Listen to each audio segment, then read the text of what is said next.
সেদিন সবাই ফুটবল খেলে মাঠ থেকে বাড়ি ফিরেছি। মা এসে বললেন, আয় হাত মুখ ধুয়ে লকাইয়ের সাথে দেখা করায়, তোকে ডাকতেছিল, কিসব দরকারি কথা আছে বললো তোর সাথে। আমার নাম তো আপনারা গল্পের শুরুতেই শুনেছেন। আমি যে অল্প বিস্তর লেখালেখি করি সেটাও আশা করি জানেন, তাই সেসব নতুন করে বলে আর কথা বাড়াচ্ছি না। তবে এখানে একটা কথা বলে রাখি, আজ কিন্তু কোনো মন গড়া গল্প আপনাদের শোনাচ্ছি না। এই লেখনীতে যা যা লিখছি সেই সবই নিজের চোখে দেখেছি, নিজের কানে শুনেছি। যাই হোক, আমি থাকি দক্ষিণ 24 পরগনার জয়নগর মজিলপুরে। লকাইদা আমাদের পাড়া তুতো দাদা, ভালো নাম লুব্ধক চ্যাটার্জি। আমার বয়স 24, ওর বয়স আমার থেকে ঠিক 7 বছরের বেশি। পেশায় ও একজন পুরাণবিদ। শুধু যে ভারতীয় পুরাণ কাহিনী নিয়েও চর্চা করে তা কিন্তু নয়, বিশ্বের প্রায় সকল সভ্যতার মাইথোলজি নিয়েই ও চর্চা করে। ওর জ্ঞানও অদ্ভুত। যদি শুধু ভারতীয় পুরাণের কথাই ধরা হয়, তাহলে এদেশের আচ্ছা আচ্ছা শাস্ত্রজ্ঞ পণ্ডিতরাও ওর জ্ঞানের সামনে হার মানতে বাধ্য হবে। শেষ 2 বছরে ভারতীয় তথা বিশ্বের নানান পুরাণকে কেন্দ্র করে পরপর দুর্দান্ত কয়েকটা আবিষ্কারের পরে নিউজ চ্যানেল আর খবরের কাগজের কল্যাণে ওর নাম এখন বেশ বেড়েছে। শুধু ভারত নয়, দেশের বাইরেও ওর নাম যথেষ্ট প্রসারিত হয়েছে। লকাইদের বাড়ি আমাদের বাড়ির 6-7টা বাড়ি পড়ে। এককালে ওরা এই তল্লাটের জমিদার ছিল। প্রভাব প্রতিপত্তি নেহাতি কম ছিল না। চ্যাটার্জিদের দোতলা বাড়িটা এককালে বিশাল ছিল। এখন অবশ্য কালের নিয়মে ভাঙতে ভাঙতে অনেকটাই ছোট হয়ে এসেছে, কিন্তু এখনো যা আছে সেটাও খুব একটা কম নয়। 2 তলা মিলিয়ে বাড়িটাতে এখনো গোটা 10 বিশাল বিশাল ঘর আছে। সেগুলোর বেশিরভাগই যদিও তালাবন্ধ হয়ে পড়ে থাকে, আর হবে নাই বা কেন। অত বড় বাড়িটায় মানুষ বলতে মাত্র 4 জন, লকাইদা, জেঠিমা, জেঠু আর ওদের বাড়ির বহু বছরের কাজের লোক নিতাইদা। জেঠু এককালে কলকাতা শহরে একটা সরকারি অফিসে কাজ করতেন, এখন বাড়িতেই থাকেন, বই পড়ে সময় কাটান। জেঠিমা খাওয়াতে খুব ভালোবাসেন, সারাদিন নানান রান্না আর ঠাকুর দেবতা নিয়েই থাকেন। নিতাইদাও সারাদিন কিছু না কিছু কাজ করেই যাচ্ছে, আর লকাইদা তো সারা দিন রাত চ্যাটার্জিদের বিশাল লাইব্রেরিতেই কাটিয়ে দেয়। লকাইদার ঠাকুরদার বাবা জ্ঞানদা শঙ্কর চ্যাটার্জিও নাকি ছিলেন বইয়ের পোকা। লাইব্রেরিটা তাঁরই বানানো। এখন অবশ্য সেই লাইব্রেরির উত্তর দায়িত্ব লকাইদা নিয়ে নিয়েছে। ফলস্বরূপ জ্ঞানদা শঙ্কর চ্যাটার্জির আমলে যে বইয়ের সংখ্যা 4 কি 4,500 ছিল, এখন সেটা প্রায় 30,000-এর ঘরে ঢুকতে চলেছে। ওই সম্ভারে যে শুধু পৌরাণিক ঐতিহাসিক বই আছে তেমনটা ভাববেন না, প্রায় সকল বিষয়ের বই আছে। শুধু কি তাই, কত যে গল্প উপন্যাসের বই আছে তা ঠিক নেই। সবই আছে চ্যাটার্জিদের লাইব্রেরিতে। তাছাড়া দেশি বিদেশি অজস্র গোয়েন্দা অ্যাডভেঞ্চার ভৌতিক গল্প উপন্যাসের বই আছে ওই সম্ভারে। এক কথায়, কেউ যদি বই পোকা হয় তাহলে ওই লাইব্রেরি তার কাছে সমুদ্র, যে সমুদ্রে ইচ্ছে মতো ডুব দেওয়া যায়। লকাইদা তো সারাদিন ডুবেই থাকে, আমিও কিন্তু ওই সমুদ্রে ডুব দিতে কিছু কমতি যাই না, সময় পেলেই চলে যাই। এই দেখেছেন, কথায় কথায় আসল কথাটা না বলেই বকে যাচ্ছি। তা হাত মুখ ধুয়ে 1 কাপ চা খেয়ে চলে গেলাম লকাইদার বাড়িতে। জল খাবারটা ইচ্ছে করেই বাড়িতে করিনি। চ্যাটার্জি বাড়িতে ঢুকে সবার আগে গেলাম জেঠিমার কাছে। সাধারণভাবেই তাকে রান্নাঘরে পেলাম। আমি একটু খেতে ভালোবাসি বলে জেঠিমা আমাকে খুব ভালোবাসেন। ইচ্ছে মতো সুস্বাদু সব পদ রেঁধে আমাকে খাওয়ান। ওনার রান্নার হাতও একেবারে জবরদস্ত। আমাকে দেখেই হাসি মুখে বললেন, আরে বুক্কাই, কখন এলি? আয় আয়। আমি ঘরে ঢুকলাম। লকাই বলছিল বটে তুই আসবি, তা দেখে তো মনে হচ্ছে মাঠ থেকে খেলে বাড়ি গিয়ে যা হোক করে হাত মুখটি ধুয়েই চলে আসা হয়েছে। চুলটা পর্যন্ত তো কাকের বাসা হয়ে আছে। তা বলি, কিছু পেটে দিয়ে এসেছিস? আমি কিছু বললাম না, শুধু হাসলাম। জেঠিমা অভিমান দেখিয়ে বললেন, হায় ভগবান, এই ছেলে দুটোকে নিয়ে কি যে করি। একজন তো সারাদিন বই মুখে বসে আছে আর একজন মাঠে। আচ্ছা বলি, ওই বই পড়ে আর ফুটবল খেলে কি তোদের পেটও ভরে যায় নাকি? আমি আবারও কিছু বললাম না, হাসলাম। ঠিক আছে, এখন বল তো কি খাবি? বললেন জেঠিমা। আর চুপ থাকলাম না। এমনিতেই খাওয়ার ব্যাপারে আমার কোনো লজ্জা নেই। তাছাড়া চ্যাটার্জি বাড়ি আমার সেকেন্ড হোম বলা চলে। বললাম, তাহলে তোমার স্পেশাল ছোলার ডাল আর গরম গরম কচুরি হবে নাকি? আমি জানতাম তুই এটাই চাইবি। ওদিকে দেখ, ছোলার ডাল এবারে বসাবো, আর কচুরির পুরো তৈরি। তুই যা, লকাইয়ের কাছে যা, আমি গরম গরম ভেজে পাঠিয়ে দিচ্ছি। আমার কিন্তু খুব খিদে পেয়েছে, অনেকগুলো খেয়ে নেবো আগেই বলে দিচ্ছি। হ্যাঁ হ্যাঁ, কত খাবি আমার জানা আছে, আজ দেখবো তুই কটা খাস। যা পালা। বেশ, চ্যালেঞ্জ অ্যাকসেপ্টেড। এখন বলো তো, লকাইদা কোথায়? তেনার তো একটাই জায়গা বাবা, সেখানেই আছেন। আমি চলে গেলাম লাইব্রেরির দিকে। লাইব্রেরির দরজায় পৌঁছে দেখলাম পুরাণবিদ লুব্ধক চ্যাটার্জি যথারীতি একটা ঢাউস বইয়ের মধ্যে মুখ গুঁজে বসে আছেন। ওর পাশে গিয়ে দাঁড়ালাম। বললাম, মা বলল বাড়িতে ডাকতে গিয়েছিলে, কী সব দরকারি কথা আছে বলে এসেছো, কি ব্যাপার বলো? লকাইদা বই থেকে মুখ তুলল। একেবারে সিনেম্যাটিক কায়দায় পাতলা রিমলেস চশমাটা খুলে ডান হাতের দুটো আঙুল দিয়ে দু চোখ একটু ঘষে নিল। তারপরে বলল, ঘোড়ায় জিন দিয়ে এসেছিস নাকি? বাড়ি ফেরার তাড়া আছে? না, সে তাড়া নেই। তাহলে চুপটি করে একটু বস। সবসময় এত তিরিং বিরিং করে লাফালে হয় না। একটা দারুণ ইন্টারেস্টিং ব্যাপার জানতে পেরেছি। তার মানে আবার পুরাণ ভিত্তিক কিছু জানতে পেরেছো, তাই তো? সে তো অবশ্যই। অর্থাৎ আবার একটা অভিযানে যাচ্ছ। তাই এবারে কোথায়, দেশের ভিতরে নাকি দেশের বাইরে? বলছি সব বলছি। দাঁড়া, মাকে একটু চা দিতে বলি আগে। খিদেও পেয়েছে খুব, একটু কিছু পেটে না দিলেই নয়।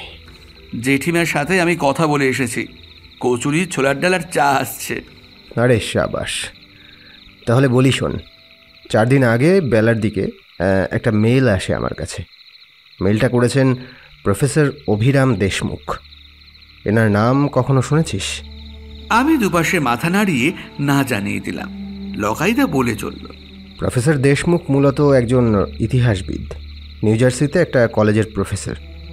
তবে উনি পুরাণবিদ হিসেবেও বেশ কয়েক বছর বেশ নাম করেছেন। তার সাথে তোমার আলাপ হলো কেমন করে? এর আগে একটা সেমিনারে দেখা হয়েছিল, সেখানেই আলাপ হয়। তারপরে কথা হতে হতে যা হয় আর কি। আচ্ছা, তোমার বয়সী নাকি?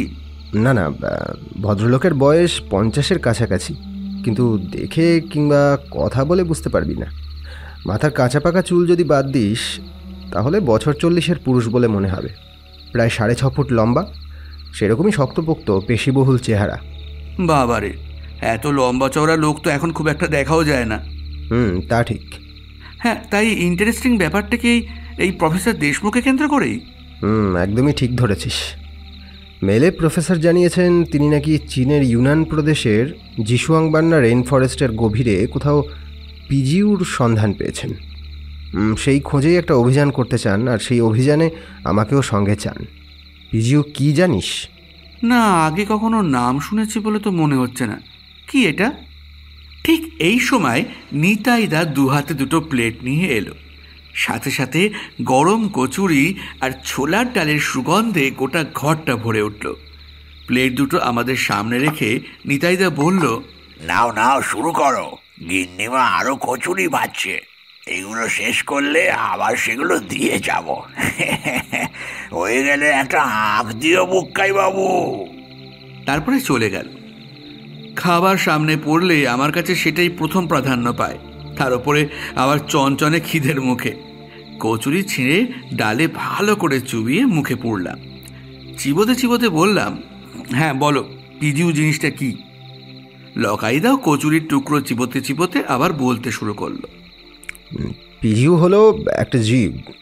তুই তো জানিস, আমাদের ভারতীয় পুরাণে অজস্র অদ্ভুত প্রাণীর কথা বর্ণিত আছে। তেমনি পৃথিবীর অন্যান্য পুরাণেও প্রচুর অদ্ভুত প্রাণীর কথা আছে। পিজিউ হচ্ছে চীনের এক উপকথার জীব। এদের খুব অদ্ভুত দেখতে হয়। মহাদেবের সরব অবতারকে কেমন দেখতে হয় জানিস তো? আমি জানতাম। ভগবান বিষ্ণু তার ভক্ত প্রহ্লাদকে বাঁচানোর জন্য রাক্ষস রাজা হিরণ্যকশিপুকে বধ করতে নৃসিংহ অবতার ধারণ করেছিলেন। এরপরে হিরণ্যকশিপুকে বধ করার পরেও নৃসিংহ অবতারের রাগ শান্ত হচ্ছিল না। তিনি প্রায় তাণ্ডব শুরু করেছিলেন। তার ক্রোধের আঁচে সৃষ্টি প্রায় ধ্বংসের মুখে চলে গিয়েছিল। স্বাভাবিকভাবেই দেবগণ ভগবান বিষ্ণুর এই মহাক্রোধী শক্তিশালী অবতারকে দেখে ভয়ে কাঁটা হয়ে গেল। সকলে মিলে চেষ্টা করল তাকে শান্ত করার, কিন্তু নৃসিংহ অবতার শান্ত হওয়ার কোনো নামই নিচ্ছিলেন না। দেবী লক্ষ্মী, এমনকি সৃষ্টিকর্তা ব্রহ্মাও তার ক্রোধ শান্ত করতে পারছিলেন না। অগত্যা এমন অবস্থায় কোনো উপায়ান্তর না পেয়ে সকল দেবতা যান দেবাদিদেব মহাদেবের কাছে। তখন মহাদেব ধারণ করলেন সৌরভ অবতার, প্রকাণ্ড সিংহ আর মানুষ মেশানো শরীর। মাথাটা একটা কেশধারী সিংহের, সাথে দুটো বিশাল ডানা। অবশেষে হরির সৌরভ অবতার হরির নৃসিংহ অবতারকে শান্ত করেন। লকাইদাকে বললাম, হ্যাঁ জানি তো, ইতিহাসটাও বলে দিলাম। শুনে লকাইদা বলল, একদম ঠিক। এই পিজিউকেও কিছুটা তেমনই দেখতে, শুধু এদের শরীরে মানুষের কোনো চিহ্ন থাকে না। আর এদের মাথাটা হয় ড্রাগনের, আর পায়ের থাবাগুলো কিছুটা ঈগল আর সিংহের থাবা মেশানো। আচ্ছা, তা এর কি বিশেষ ক্ষমতা থাকে? মানে এখনও যত পৌরাণিক জীবের কথা শুনেছি তাদের প্রত্যেকেরই কিছু না কিছু অদ্ভুত অতিমানবীয় ক্ষমতা থাকে, এরও কি তাই? এদেরও আছে। এরা সকল ইচ্ছে পূরণ করার ক্ষমতা রাখে। শুধু তাই নয়, এরা যেখানে থাকে সেখানে অপরিসীম সোনাদানা এনে জড়ো করে। এদের মালিকের জীবনে কোনো দুঃখ কষ্ট থাকতে দেয় না। আচ্ছা, এদের বলছো কেন? এদের বলছি কারণ এরা সবসময় জোড়ায় থাকে। একটা হয় স্ত্রী, অপরজন পুরুষ। স্ত্রী জাতির নাম বিজি আর পুরুষ জাতির নাম তিয়ানলু। বিজির মাথায় দুটো শিং থাকে আর তিয়ানলুর মাথায় থাকে একটা শিং। এই পিজিউদের প্রথম উল্লেখ পাওয়া যায় প্রায় 206 খ্রিস্টপূর্বে হান সাম্রাজ্যে রচিত বিখ্যাত গ্রন্থ তাওবাতে। সেখানে বলা হয়েছে বিজি যে কোনো অপশক্তি দূর করে দিতে পারে, আর তিয়ানলু সম্পদের রক্ষা করে। এদের খাদ্য নাকি হিরে, রূপো, সোনা, এরকম সব দামি দামি ধাতু আর পাথর।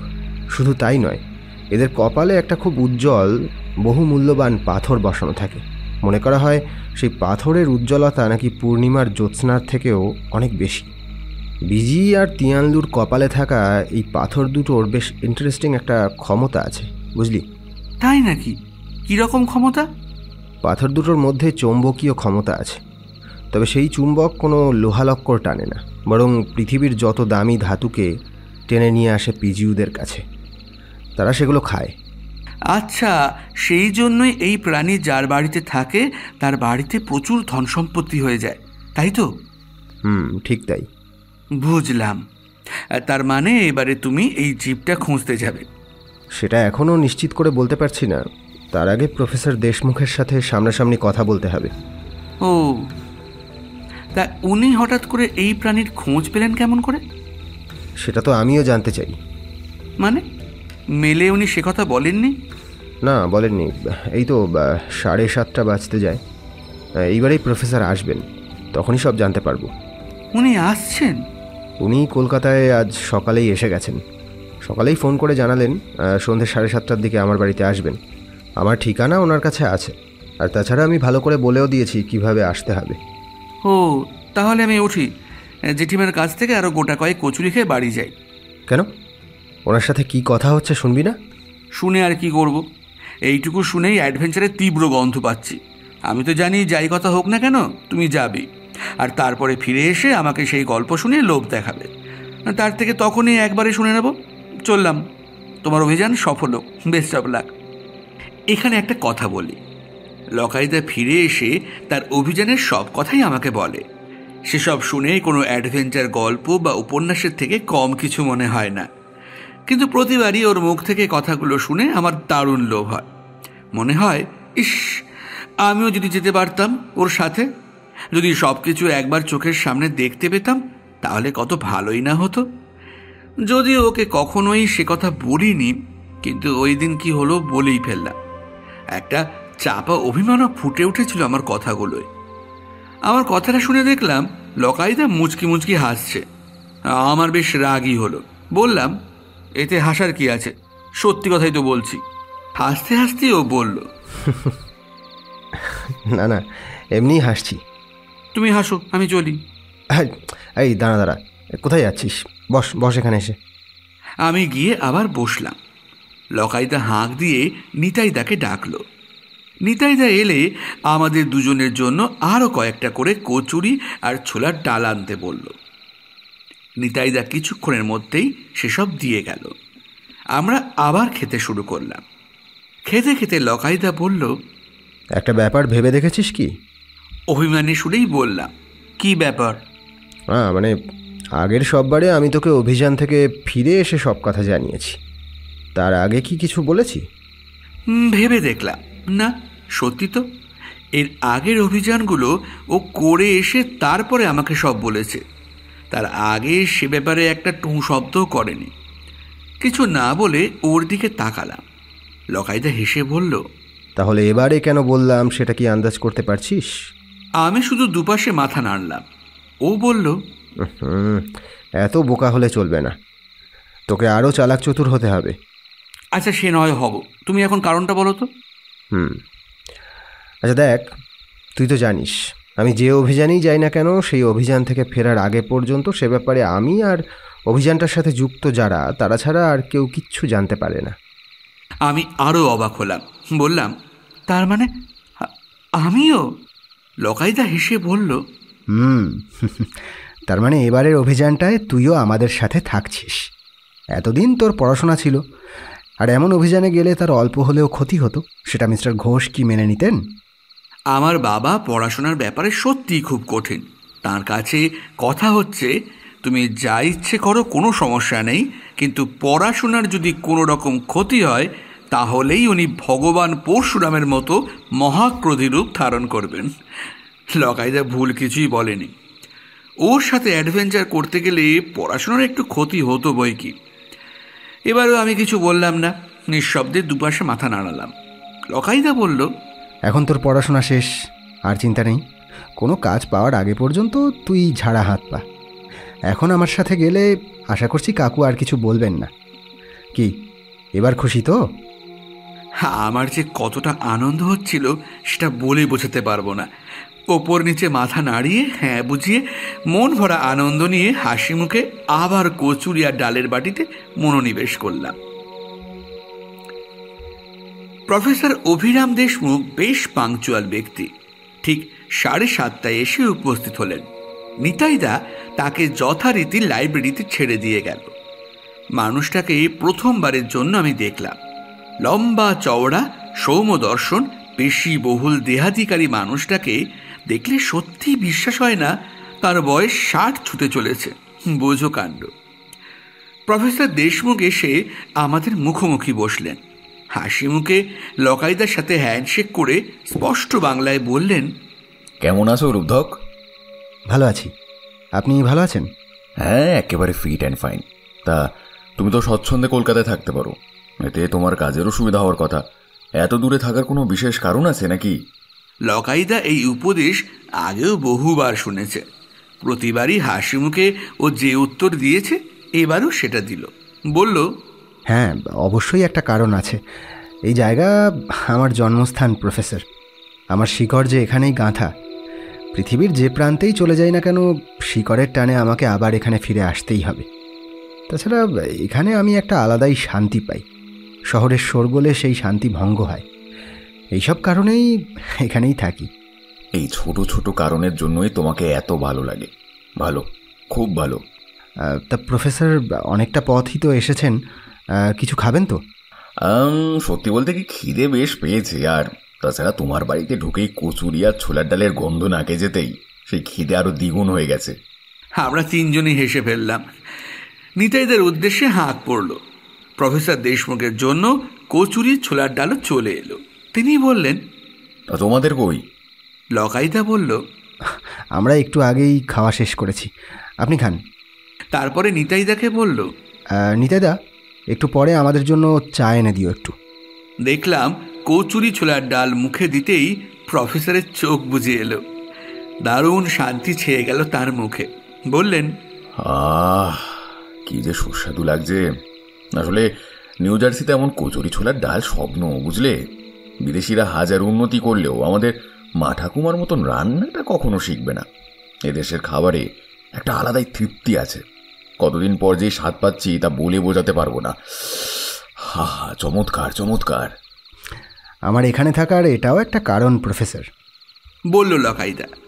এরপরে আমার সাথে প্রফেসর দেশমুখের পরিচয় করিয়ে দিয়ে বলল, প্রফেসর, আজ সকালে আপনাকে যার কথা বলছিলাম ওই সে। ও আমাদের সাথেই যাবে আমার সহকারী হয়ে। কিন্তু লুব্ধক, তুমি তো জানো জিসুয়াংবান্নার জঙ্গল কতটা গভীর আর ডেঞ্জারাস। ওর বয়স যা দেখছি, ও কি পারবে? কিছু ভাববেন না প্রফেসর, বুক্কায়ের বয়স দেখে ওকে বিচার করবেন না। ক্যারাটে, বক্সিং, জুডো, বন্দুক চালানো, পাহাড়ে চড়া, এই সব কটাই ও জানে আর বেশ দক্ষ। তাছাড়া লম্ফঝম্পতে ও আমাকে তো বটেই, বালক হনুমানকেও পরাজিত করার ক্ষমতা রাখে। এবার প্রফেসর আমার দিকে বেশ প্রসন্ন দৃষ্টিতে তাকালেন। আমি একটু অবাকই হচ্ছিলাম। যে মানুষটা বহু বছর ধরে নিউ জার্সিতে আছেন, তিনি এত ভালোভাবে বাংলা বলবেন সেটা আমি আশা করিনি। ভাবটা মনে হয় আমার চোখে মুখেই ফুটে উঠছিল। সেটা বুঝেই অভিজ্ঞ প্রফেসর বললেন, কি ভাবছো বুক্কাই? আমি সত্যিটা লোকালাম না, বললাম, তেমন কিছুই না। আসলে আপনি দেশের বাইরে থাকেন, তবু এত ভালো বাংলা বলছেন, সেটাই। প্রফেসর হেসে বললেন, ও এই ব্যাপার। আসলে কি বলো তো, এই ভাষা এতটাই সুন্দর যে যদি কেউ একবার শিখে যায় তাহলে চাইলেও ভুলতে পারে না। আমার জন্ম, বড় হওয়া সবই কলকাতায়। আমার বাবা কলকাতার একটা হাই স্কুলের বাংলা শিক্ষক ছিলেন, ফলত বাংলা ভাষা আমার রক্তে মিশে আছে।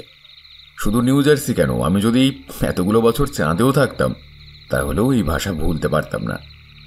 কথাগুলো শুনে খুব ভালো লাগলো আমার। এরপরে আরও দু একটা সাধারণ কথা হওয়ার পরে নিতাইদা আমাদের চা দিয়ে গেল। এইবারে দরকারি কথা শুরু হলো। কথা লকাইদা আর প্রফেসর দেশমুখ চালালেন, আমি শুধু শুনে গেলাম। কথা শুরু করলো লকাইদা। বলল, প্রফেসর, প্রথমে একটা কথা বলুন তো, আপনি তো চাইলে ভিডিও কলেই সব কথা বলতে পারতেন।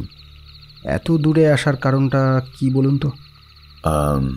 প্রথমত এসব কথা সামনাসামনি না হলে ঠিক হয় না বলেই আমার বিশ্বাস। আর আমি জানি সামনে থেকে বললে তুমি আমাকে না করবে না। ভিডিও কলিংয়ে সেই সম্ভাবনা থেকেই যাচ্ছে।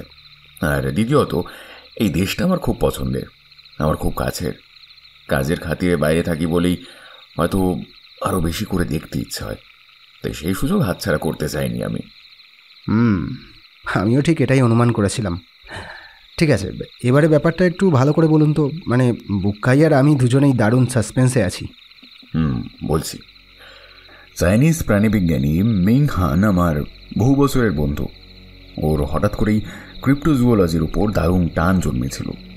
যেসব প্রাণীরা পৃথিবী থেকে বিলুপ্ত হয়ে গেছে বলে আমরা জানি, বা নানান পৌরাণিক জীব যাদের কথা আমরা শুধু পুরাণে পড়েছি কিন্তু তাদের বাস্তব অস্তিত্ব আছে কি না জানি না, সেই সকল জীবের সকলে না হলেও কিছু কিছু যে এখনো আছে সেই বিষয়ে ওর হঠাৎ করেই দারুণ বিশ্বাস হয়েছে। আর সেই জন্য মিং গত বছর 3 ধরে সকল কাজ ছেড়ে নানান বনে জঙ্গলে ঘুরে বেড়াচ্ছে নানান ক্রিপ্টোর খোঁজে। যদিও এখনো একবারও সে কোনো জীবের খোঁজ পায়নি, তবে মাদাগাস্কার আর অ্যামাজনের গভীর জঙ্গলেও নাকি কয়েকটা প্রাণী থাকার সম্ভাবনা পেয়েছে।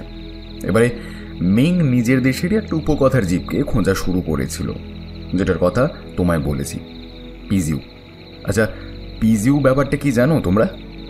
লকাইদা জানিয়ে দিল ও প্রাণীটার ইতিহাস মোটামুটি জানে, সেই সম্পর্কে কিছু কথা বলেও দিল। প্রফেসর আবার বলতে শুরু করলেন, ব্যাপারটা জানো যখন ভালোই হলো, নতুন করে বলতে হবে না।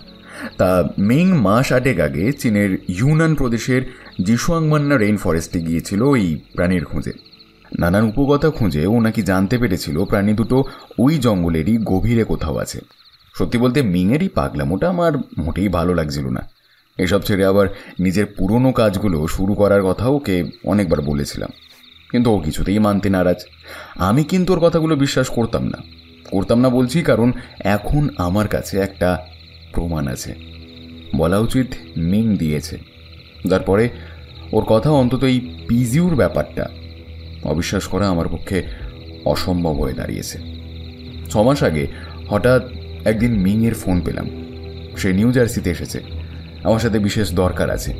আমি যেন অতি অবশ্যই ওর সাথে দেখা করি, তাই করলাম। সেদিনই কলেজ থেকে বেরিয়ে যে হোটেলে উঠেছিল সেখানে চলে গেলাম। ওই দিন মিংকে যেরকম উত্তেজিত দেখেছিলাম তেমনটা আগে কখনো দেখিনি। ওর চোখ মুখে আনন্দ আর উত্তেজনা মেশানো অদ্ভুত একটা ভাব ঝিলিক দিচ্ছিল। লক্ষ্য করেছিলাম কথা বলতে বলতে ওর হাত পা কাঁপছিল। তখনই ও আমাকে জানালো জিসোয়াং মান্নার জঙ্গলে ও সত্যি সত্যি পিজিউ দেখেছে। জোড়া না দেখলেও একটাকে দেখেছে। শুধু তাই নয়, সেই প্রাণীটার একটা ছবিও তুলেছে। স্বাভাবিকভাবেই আমি তার কাছে ছবিটা দেখতে চাইলাম।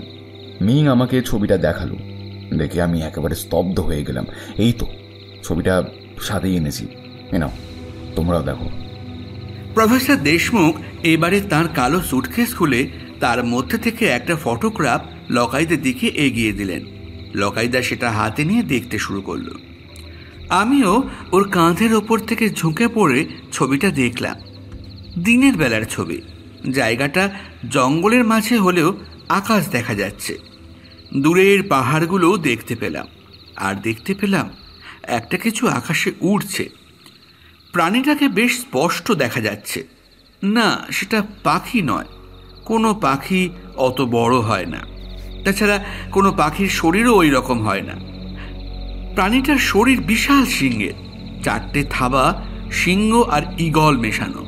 পিঠে বিশাল বিশাল 2টো ডানা, লম্বা লেজটা দ্বিভাজিত। প্রাণীটার ঘাড়ে সোনালি রঙের ঘন লম্বা কেশর আর মাথাটা ড্রাগনের। আমি অবাক স্বরে ফিসফিস করে বলেই ফেললাম, পিজিইউ। লকাইদা বেশ অনেকক্ষণ সময় নিয়ে ভালো করে ছবিটা দেখল। তারপরে প্রফেসর দেশমুখকে ফিরিয়ে দিল। প্রফেসর দেশমুখ বললেন, কি বুঝলে? ছবিটা যে অরিজিনাল সেটা হলফ করে বলতে পারি, কিন্তু সত্যি বলতে বিশ্বাস করতে পারছি না। তোমার মনের ভাবটা আমি বুঝতে পারছি। ছবিটা প্রথম দেখার পরে আমার মনের অবস্থাও তোমার মতোই হয়েছিল, কিন্তু বিশ্বাস না করে তো আর উপায়ও নেই। সে তো দেখতেই পাচ্ছি। আচ্ছা, তারপরে বলুন। হ্যাঁ, তো এরপরে আমি মিংকে একটু চেপে ধরলাম। এই ছবিও কি করে পেলো, কোথায় পেলো, সব জিজ্ঞাসা করলাম।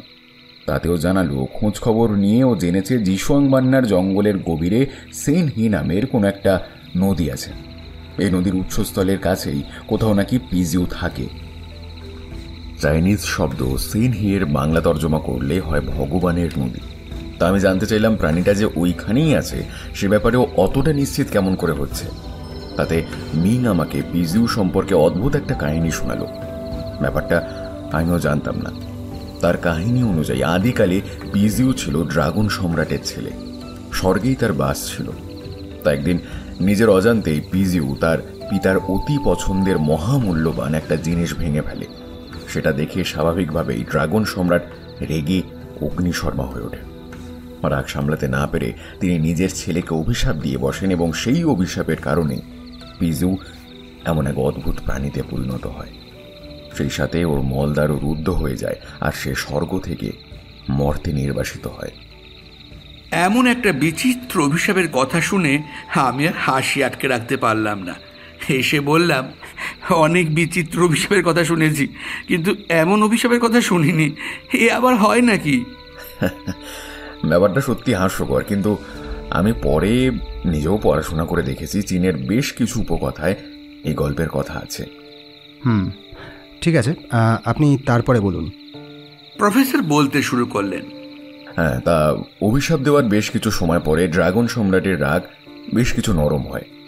যথারীতি নিজের সন্তানকে একটা সামান্য কারণের জন্য ওই রকম ভয়াবহ একটা অভিশাপ দিয়ে দেওয়ায় ওনার মনে বেদনা জন্মালো। তিনি ছেলের খোঁজে মর্তে নেমে আসেন। নানান জায়গা খুঁজে অবশেষে জিসোয়াং মান্নার জঙ্গলের গভীরে এক সুউচ্চ পাহাড়ে পিজিউকে খুঁজে পান। তার অবস্থা তখন একেবারেই কাহিল। যেহেতু মলত্যাগ তার জন্য অসম্ভব, তাই খাওয়াও বন্ধ করে দিয়েছিল। ফলত সে প্রায় মরো। পিতাকে সামনে দেখে পিজিউ ছুটে এসে তার কাছে আবার ক্ষমা প্রার্থনা করল। এইবারে ড্রাগন সম্রাট পড়লেন দুর্বিপাকে। একদিকে নিজের অভিশাপ তিনি ফিরিয়ে নিতে পারবেন না, অন্যদিকে পিতা হিসেবে সন্তানের কষ্টে বেদনাময় তার মন। তা অনেক ভাবনা চিন্তা করে তিনি একটা উপায় বের করলেন।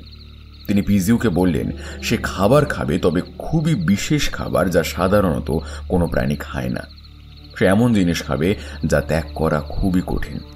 তার খাবার হবে নানান দুর্মূল্য ধাতু, পাথর। এইসব তার পেট ভরলেও কখনো মলত্যাগের প্রয়োজন পড়বে না, কারণ সেই পাথরগুলো তার শরীরের ভিতরে মিশে যাবে। সেই সাথে তিওয়ানলুর সঙ্গী হিসেবে বিজিকে সৃষ্টি করলেন। ওদের দুজনের কপালেই একটা করে অতি উজ্জ্বল পাথর বসিয়ে দিলেন। ওই পাথরই ওদের খাদ্যের যোগান দেয়, সোনাদানা টেনে আনে। আর দিলেন বেশ কিছু শুভ শক্তি। যে পাহাড়ে তিয়ানলু ছিল সেই পাহাড়ের ওপরে একটা নদীও সৃষ্টি করলেন। সেই নদীরই নাম সেনহি। কথিত আছে এই নদীর জলে একসময় প্রচুর সোনা ভাসত। উপকথা অনুযায়ী তার কারণ ওই নদীর উৎসস্থলে তিয়ানলু আর বিজি থাকে। এই গল্প শোনার পরে মিং জানালো সে জিশুয়াংবান্না রেইন ফরেস্টে যাওয়ার ব্যবস্থা শুরু করে দিয়েছে, খুব শিগগিরই বেরিয়ে পড়বে। আমি যেহেতু মাইথোলজি নিয়ে ইন্টারেস্টেড, তাই এই অভিযানে তার সাথে যেতে পারি। আমি ওকে তাড়াহুড়ো করতে বারণ করলাম, বললাম ব্যাপারটা আমার বেশ ইন্টারেস্টিং লেগেছে, আমি তার সাথে যেতে চাই, কিন্তু তার আগে নিজে একটু পড়াশোনা করতে চাই ব্যাপারটা নিয়ে। ও যেন একটু অপেক্ষা করে যায়। সেদিনও সম্মতি জানিয়ে চলে গেলেও দিন 10 পরে ওর একটা মেল পেলাম। তাতেও লিখেছিল ওর উত্তেজনায় দিন দিন প্রায় অসহ্য হয়ে দাঁড়াচ্ছে, ও আর অপেক্ষা করতে পারছে না, সেই জন্য বেরিয়ে পড়ছে অভিযানে। আমি যেন কিছু না মনে করি, তবে 2 মাসের মধ্যে ও ফিরবে, তারপরে আবার যাবে। তখন আমাকে অবশ্যই সাথে করে নিয়ে যাবে। প্রফেসর কথা থামিয়ে টেবিলের উপর থেকে জলের বোতল তুলে ঢকঢক করে বেশ খানিকটা জল খেলেন। তারপরে একটা দীর্ঘশ্বাস আর স্বস্তিকর শব্দ একসাথে বের করলেন। লকাইদা বলল, তিনি আরও জোরদার কোনো প্রমাণ নিয়ে ফিরে এসেছেন আর একটা অভিযান করতে চান। এবারে দল বড়, আর সেই দলেই আপনি আমাকে চান, তাই তো প্রফেসর? প্রফেসর দেশমুখ অল্পক্ষণ মাথা নিচু করে বসে রইলেন। তারপরে আরও একটা দীর্ঘশ্বাস ছেড়ে বললেন, হ্যাঁ, মিং এখনো ফেরেনি, তার কোনো খোঁজও পাচ্ছি না। মিং খামখেয়ালি গোছের হলেও এক কথার মানুষ, যা বলবে ও তাই করবে। এর আগেও বহু অভিযানে গিয়েছে, প্রতিবারই সে যে সময় ফিরবে বলেছে সেই সময়ের মধ্যেই ফিরে এসেছে। কাজ থাকলে পরে আবার গিয়েছে, কিন্তু এবারে তো 2 মাস বলে 4 মাস হতে যায়, তবুও তার কোনো দেখা নেই। সেজন্যই তো চিন্তা হচ্ছে। পিজিও নিয়ে পড়াশোনা আমি শুরু করেছিলাম, ইন্টারেস্ট স্বাভাবিকভাবেই বেড়ে উঠেছে। ওই প্রাণীর খোঁজ করা তো আছেই, সেই সাথে মিংয়ের খোঁজ করাও উচিত। তার মানে এবারে আপনি নিজেই অভিযানটা অ্যারেঞ্জ করছেন? হ্যাঁ, আর তুমি আমার সাথে থাকলে আমি খুব খুশি হব। আমি জানি তুমি ভালো করে কোনো কিছু না জেনে সে ব্যাপারে হাত দাও না, সেজন্য নিউ জার্সি থেকে ছুটে এসেছি তোমার সাথে কথা বলতে। ব্যাপারটা সত্যি বেশ ইন্টারেস্টিং। প্রাণীবিজ্ঞানী মিংয়ের তোলা ছবিটা দেখার পরে আগ্রহটা আরও বেড়ে উঠেছে বই কি। ঠিক আছে প্রফেসর, আমি আপনার সাথে যাব। বুকাই, যাবি তো? আমি তো ততক্ষণে আনন্দের উত্তেজনায় আত্মহারা। প্রথমত লকাইদার সাথে অ্যাডভেঞ্চার, আর দ্বিতীয়ত এই রকম ইন্টারেস্টিং একটা ব্যাপার। হাজার হাজার বছর আগের উপকথায় উল্লেখিত প্রাণীর খোঁজ। উফ, ভাবা যায়। উচ্ছ্বসিত স্বরে বললাম, হ্যাঁ অবশ্যই, এই প্রশ্ন কেউ জিজ্ঞাসা করে? লকাইদা অল্প হেসে প্রফেসর দেশমুখের দিকে ফিরে বলল, আমি আর বুকাই দুজনেই আপনার সাথে যাচ্ছি। এবারে বলুন তো, আমাদের দলে আর কে কে আছেন? আমরা 3 জনের ছাড়া আর কেউ নেই। আমি আরও বেশ কয়েকজনের সাথে কথা বলেছি এই ব্যাপারটা নিয়ে, কিন্তু কেউই আমার কথায় গুরুত্ব দেননি। অনেকে তো হাসাহাসিও করেছেন। ঠিক করেছিলাম আর কাউকে কিচ্ছু জানাবো না, একাই বেরিয়ে পড়ব। তখনই তোমার কথা মনে পড়ল। আমার বিশ্বাস ছিল তুমি অন্তত আমার কথা শুনে মজা করবে না, তাই তোমাকে মেল করেছিলাম। বুঝলাম। তা সেই সেনহি নদীর উৎসস্থল বা সেই পাহাড়টার কোনো খোঁজ কি আপনি পেয়েছেন? না লুব্ধক, দুটোর কোনোটারই কোনো খোঁজ আমি পাইনি। জিশুয়াংবান্না রেইন ফরেস্টের মধ্যে বেশ কয়েকটা নদী আছে, আশেপাশে বেশ কয়েকটা পাহাড়ও আছে, কিন্তু ওই নামের একটাও নদী কিন্তু নেই। নির্দিষ্ট পাহাড়টার ব্যাপারেও কিছু জানি না। বিজ্ঞানী মিং কিছু বলেননি? না, মিংও কিছু জানতো না এই ব্যাপারে। মূলত ওই নদীটার খোঁজেই ও গিয়েছিল। নদীটার খোঁজ পেলেই ফিরে আসতো, তারপর বড় দল বানিয়ে আবার জঙ্গলে যেত নদীটার উৎপত্তিস্থল খুঁজে বের করতে। তো জঙ্গলের কোন দিকে গেছেন সেটা বলেননি? হ্যাঁ, সেটা অবশ্য বলেছিল। জঙ্গলের মধ্যে পশ্চিম দিকে ওয়াংসি নামের একটা আদিবাসী গ্রাম আছে। পিজিউর বাসস্থানের খোঁজটা ও এই আদিবাসী গোষ্ঠীর উপকথা থেকেই জেনেছিল, তাই ওই গ্রামটা থেকে অভিযান শুরু করবে বলেছিল। আমরাও নিশ্চয়ই সেই গ্রামটা থেকে আমাদের অভিযান শুরু করব। একদমই তাই। লকাইদা ওর ল্যাপটপটা টেনে নিয়ে গুগলে গ্রামটার নাম টাইপ করে সার্চ করলো, কিন্তু গুগলে কোনো ফলাফল দেখালো না। আমি আর লকাইদা জিজ্ঞাসু চোখে প্রফেসর দেশমুখের দিকে তাকালাম। প্রফেসর আমাদের প্রশ্ন বুঝেই বললেন, গ্রামটার খোঁজ তুমি ইন্টারনেটে পাবে না, গুগল ম্যাপেও জায়গাটার কোনো নাম নেই। এসব রেইন ফরেস্টে এমন অনেক ছোটোখাটো গ্রাম আছে যেগুলোর কথা এখনও পৃথিবীর মানুষ জানে না। এই গ্রামটারও তেমনই। আপনি গ্রামটার খোঁজ পেয়েছেন? পেয়েছি। চীনে আমার বেশ কিছু চেনাশোনা আছে, তাদের সাথেই কথা বলে গ্রামটার খোঁজ পেয়েছি। গ্রামটা ঘন জঙ্গলের মাঝে। ওই গ্রামের লোকেরাও জঙ্গলের বাইরে আসে না। তারা কি সভ্য? ওরা অ্যাগ্রেসিভ কিনা ভাবছো, তাই তো? যতটা খবর পেয়েছি ওই আদিবাসীরা জঙ্গলের বাইরে না বেরোলেও ওরা অ্যাগ্রেসিভ একেবারেই নয়। বেশ, তাহলে সেদিক থেকে নিশ্চিন্ত। কিন্তু আমি যা জানি, জিশুয়াংবান্না রেন ফরেস্টে অনেক পশু থাকে, যাদের মধ্যে কেউ কেউ প্রচণ্ড অ্যাগ্রেসিভ, যেমন ইন্দোচীনা বাঘ, এশিয়ান হাতি, বাইসন। আমি এমনিতেই উত্তেজিত ছিলাম। পশুগুলোর নাম শুনে উত্তেজনাটা বেশ কিছুটা বাড়ল। একটু কেঁপে উঠলাম। মনে মনে ভাবলাম, না জানি আরও কত যে পশু পাখি ওই ঘন জঙ্গলে আছে তার কোনো ঠিক নেই। গুগলে চীনের জঙ্গলে যা ছবি দেখেছি তাতে জায়গাটাকে ছবির মতো সুন্দর বলেই মনে হয়েছে। প্রফেসর বললেন, হ্যাঁ, জন্তু জানোয়ারের চিন্তা একটু ওই জঙ্গলে আছে, কিন্তু বিশেষ ভাববার কিছু নেই। আমি পর্যাপ্ত অস্ত্রের ব্যবস্থা করেছি। বাহ, তাহলে আর কি, সব চিন্তা তো মিটেই গেল। তা আমরা বেরোচ্ছি কবে নাগাদ? আর কয়েকটা ব্যবস্থা করা বাকি আছে, সে কটা করতে আরও দিন 6 লাগবে, তারপরেই বেরিয়ে পড়া যাবে। এরপরে আরও মিনিট 10 কথা বলে প্রফেসর চলে গেলেন। আমিও উঠে দাঁড়ালাম। বললাম, আমিও তাহলে এবারে যাই, বুঝলে? বাবা মার সাথে আবার কথা বলতে হবে তো। প্রফেসর চলে যাওয়ার পরেই লকাইদা যথারীতি তার চিন্তিত রূপ ধারণ করেছিল। আমার কথা শুনে ও দেখলাম উঠে দাঁড়ালো। দুহাত মাথার উপর তুলে একটা আড়মোড়া ভেঙে বলল, দাঁড়া, আমিও তোর সাথে যাব। তুই বললে হবে না, আমার সাথে যাচ্ছিস যখন, রেসপন্সিবিলিটি পুরোটাই আমার। তাছাড়া কয়েকটা বইও নিতে হবে।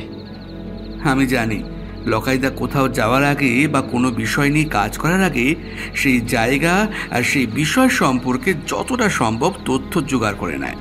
বললাম, বেশ চলো, আমিও তাহলে 2টো বই কিনে নেব। ঘুরতে গেলে বই না হলে আমার চলে না। তোর বই মানেই তো হচ্ছে ক্রাইম থ্রিলার বা অ্যাডভেঞ্চার উপন্যাস। তা এবারে কোনটা নিচ্ছিস? একটা অ্যাডভেঞ্চার উপন্যাস আর একটা স্পাই থ্রিলার। জঙ্গলের মধ্যে বসে অ্যাডভেঞ্চার উপন্যাস পড়তে দারুণ লাগবে। আমরা দুজনে চ্যাটার্জি বাড়ি থেকে বেরিয়ে পড়লাম। ঠিক 5 দিন পরে লকাইদার কাছে প্রফেসর দেশমুখের ফোন এলো।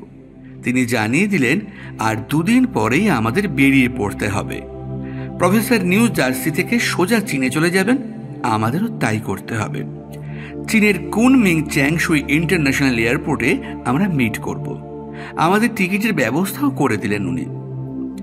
লকাইদার সাথে যাচ্ছি শুনে বাবা মা কেউই বাধা দেয়নি, যদিও আমরা ঠিক কি করতে চীনে যাচ্ছি সেটাও বাবা মাকে বলেনি। বলেছিল ইউনান প্রদেশে একটা কনফারেন্সে ওকে আমন্ত্রণ করা হয়েছে, সেখানেই যাচ্ছে, সাথে আমাকে নিয়ে যেতে চায়। প্রথমেই আমরা দিল্লিতে চলে গেলাম, তারপরে ইন্দিরা গান্ধী ইন্টারন্যাশনাল এয়ারপোর্ট থেকে ফ্লাইটে উড়ে গেলাম নীল আকাশের বুকে। কিছুক্ষণের মধ্যেই প্লেন মেঘেদের ছুঁলো, তারপর মেঘের দলের উপরে উঠে গেল। কপাল জোরে উইন্ডো সিট পেয়েছিলাম। প্লেন মাটি ছেড়ে ওঠার একটু পরে যতক্ষণ মাটি দেখা যায় ততক্ষণ বেশ লাগে, কিন্তু তারপরে চারিদিকে শুধু মেঘ আর মেঘ। পৃথিবীর যে কোনো প্রান্ত থেকেই মেঘের দলের উপরে যাওয়ার পরে দৃশ্য একই রকম হয়ে যায়, কিন্তু তবুও দারুণ লাগে। প্রতিবার ওই দৃশ্য আমার কাছে নতুন বলে মনে হয়।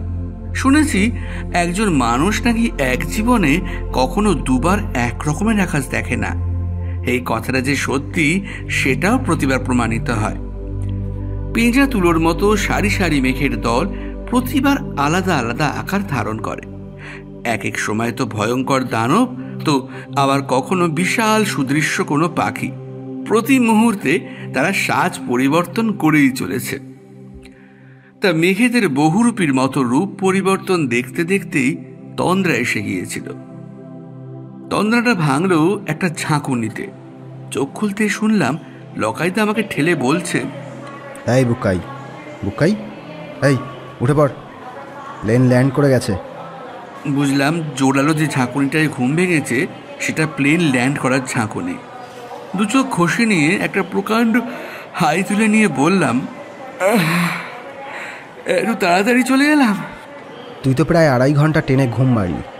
ল্যান্ড করার আগে তোকে কত ডাকলাম, উপর থেকে চীন দেশটা কত সুন্দর দেখায় সেটা দেখানোর জন্য, কিন্তু তুই তো ঘুমিয়েই কাট, সারাও দিলি না। অবাক হয়ে গেলাম, বললাম, কিন্তু আমি তো সবেমাত্র চোখ বুঝেছিলাম গো।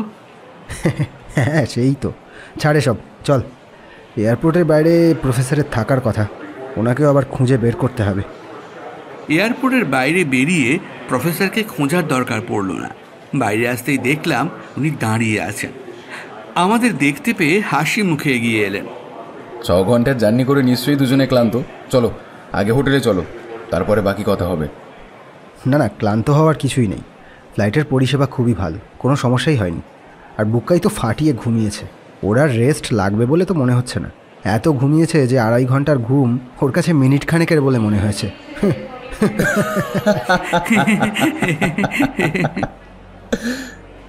আমরা তিনজনই হেসে ফেললাম। প্রফেসর সাথে একটা গাড়ি নিয়ে এসেছিলেন, সেটাতে উঠে পড়লাম আমরা। 4 চাকা গাড়ি ছুটে চলল ব্যস্ত রাস্তা দিয়ে। রাস্তায় যে এত লোক থাকে সেটা ভাবতেই পারিনি। কলকাতার রাস্তাতেও এত মানুষ একসাথে দেখিনি। চীন দেশটা যে বিশ্বের সবচেয়ে জনবহুল দেশ সেটা তার রাস্তায় মানুষজনের পরিমাণ দেখেই বুঝলাম। তবে বেশ সুন্দর করে সাজানো গোছানো রাস্তা। আমি বাইরের দিকে তাকিয়েছিলাম। লকাইদার প্রশ্নটা কানে আসতে ওর দিকে তাকালাম। ও প্রফেসর দেশমুখকে প্রশ্ন করল, ও হ্যাঁ, আপনি কখন এসেছেন? প্রফেসর ড্রাইভারের পাশের সিটে ছিলেন। পিছন ঘুরে বললেন, আমি এসেছি গতকাল রাতে। ও আচ্ছা, তাহলে এখান থেকে কি আমরা আজই বেরিয়ে পড়বো ওয়াংশী গ্রামের উদ্দেশ্যে? না, কাল সকালে একজন আসবে, সে আমাদের ওয়াংশী গ্রাম পর্যন্ত নিয়ে যাবে। আমাদের গাইড বলতে পারো। লোকটা স্থানীয়? হ্যাঁ স্থানীয়, সেই সাথে ও জিসুয়াংবান্না রেইন ফরেস্টের একজন ফরেস্ট গার্ডও। ও কি আপনার পূর্ব পরিচিত? আমার এক চাইনিজ বন্ধু মিয়ানের পরিচিত ছেলেটি। মিয়ানকে আমি জঙ্গলের মধ্যেকার ওই গ্রামের কথা বলেছিলাম, সেই লোকটার সাথে আমার পরিচয় করিয়ে দিয়েছে। গাইডটার নাম জিনসুই। বাহ, এই জঙ্গলের গার্ড মানে তো ভালোই হলো। সেনহি নদীটা খুঁজে বের করতেও সে আমাদের সাহায্য করতে পারবে। জঙ্গলের মধ্যে দিয়েও আমরা অনেক তাড়াতাড়ি এগোতে পারবো। না লুব্ধক, সেই সুবিধা মনে হয় পাওয়া যাবে না। কেন? মিয়ান আমাদের আসল উদ্দেশ্যের কথা বলতে বারণ করেছে অন্য কাউকে, বিশেষ করে ওই জঙ্গলের আশেপাশের লোকেদের। তাতে ওরা সমস্যার সৃষ্টি করতে পারে, আমাদের অভিযান থামিয়েও দিতে হতে পারে। কিন্তু কেন, সেটাই তো বুঝতে পারছি না। তার কারণ বছর 3 ধরে জঙ্গলের আশেপাশে কোথাও বা জঙ্গলের মধ্যে কোথাও একটা উগ্রপন্থী দল ঠেক বেঁধেছে। এদেশের সরকারের কাছে নাকি খবরও আছে দলটা সরকার বিরোধী কার্যকলাপ চালাচ্ছে। সমস্যাটা হচ্ছে সরকার ব্যাপারটা জেনেও কিছু করতে পারছে না। তার মূল কারণ অত বড় জঙ্গল, তারা কোথায় যে লুকিয়ে আছে সেটা জানা যাচ্ছে না। বারবার সেনা পাঠিয়েও লাভ হয়নি, উল্টে জঙ্গলের ক্ষতি হয়েছে। ফলত সরকার সেনা পাঠানোও বন্ধ করেছে। ওই টেররিস্ট গ্রুপটার লোকও জঙ্গলটা চারিদিকে ছড়িয়ে পড়েছে। তাদের কাছে যদি আমাদের অভিযানের খবরটা চলে যায় তাহলে কি হবে বুঝতে পারছো তো? এছাড়া জঙ্গলটাকে এখানকার সকলেই খুব ভয়ে পেয়ে চলে। অনেকে মনে করে মানুষ মারা যাবার পরে তার আত্মাই জঙ্গলে এসে থাকতে শুরু করে, ভয়ের সাথে সম্মানও করে। সেজন্য চট করে বাইরের কাউকে জঙ্গলে ঢুকতে দিতে চায় না। তার উপর আমাদের জঙ্গলে ঢোকার কারণ জানতে পারলে তো আর রক্ষে নেই। তা আপনার এই ফরেস্ট গার্ড কি বিশ্বস্ত নয় বলছেন? রিক্স নিয়ে কি লাভ, আর কম লোক থাকলে ঝামেলাও কম হবে। তা অবশ্য ঠিকই বলেছেন। আচ্ছা, জঙ্গলটা এখান থেকে কত দূরে প্রফেসর? 300 কিলোমিটার মতো। আচ্ছা, আপনি এখনো একবারও গিয়েছেন? না, যাইনি, তবে পথঘাট সব জেনে নিয়েছি। কাল সকাল সকালই বেরিয়ে পড়বো। জিনসুইকেও জানিয়ে দিয়েছি, সে আমাদের জন্য ফরেস্ট রেঞ্জারের অফিসের সামনে অপেক্ষা করবে। অস্ত্রের ব্যবস্থা করে রেখেছেন? একটা অটোমেটিক রাইফেল, একটা রিচার্ড কোল্ড .345 রাইফেল, 3টে রিভলভার আর 3টে চাইনিজ কাটারি। গুলিও যথেষ্ট পরিমাণ আছে। বাবা, অভিযানে যাচ্ছি না যুদ্ধে যাচ্ছি সেটাই তো বোঝা কঠিন।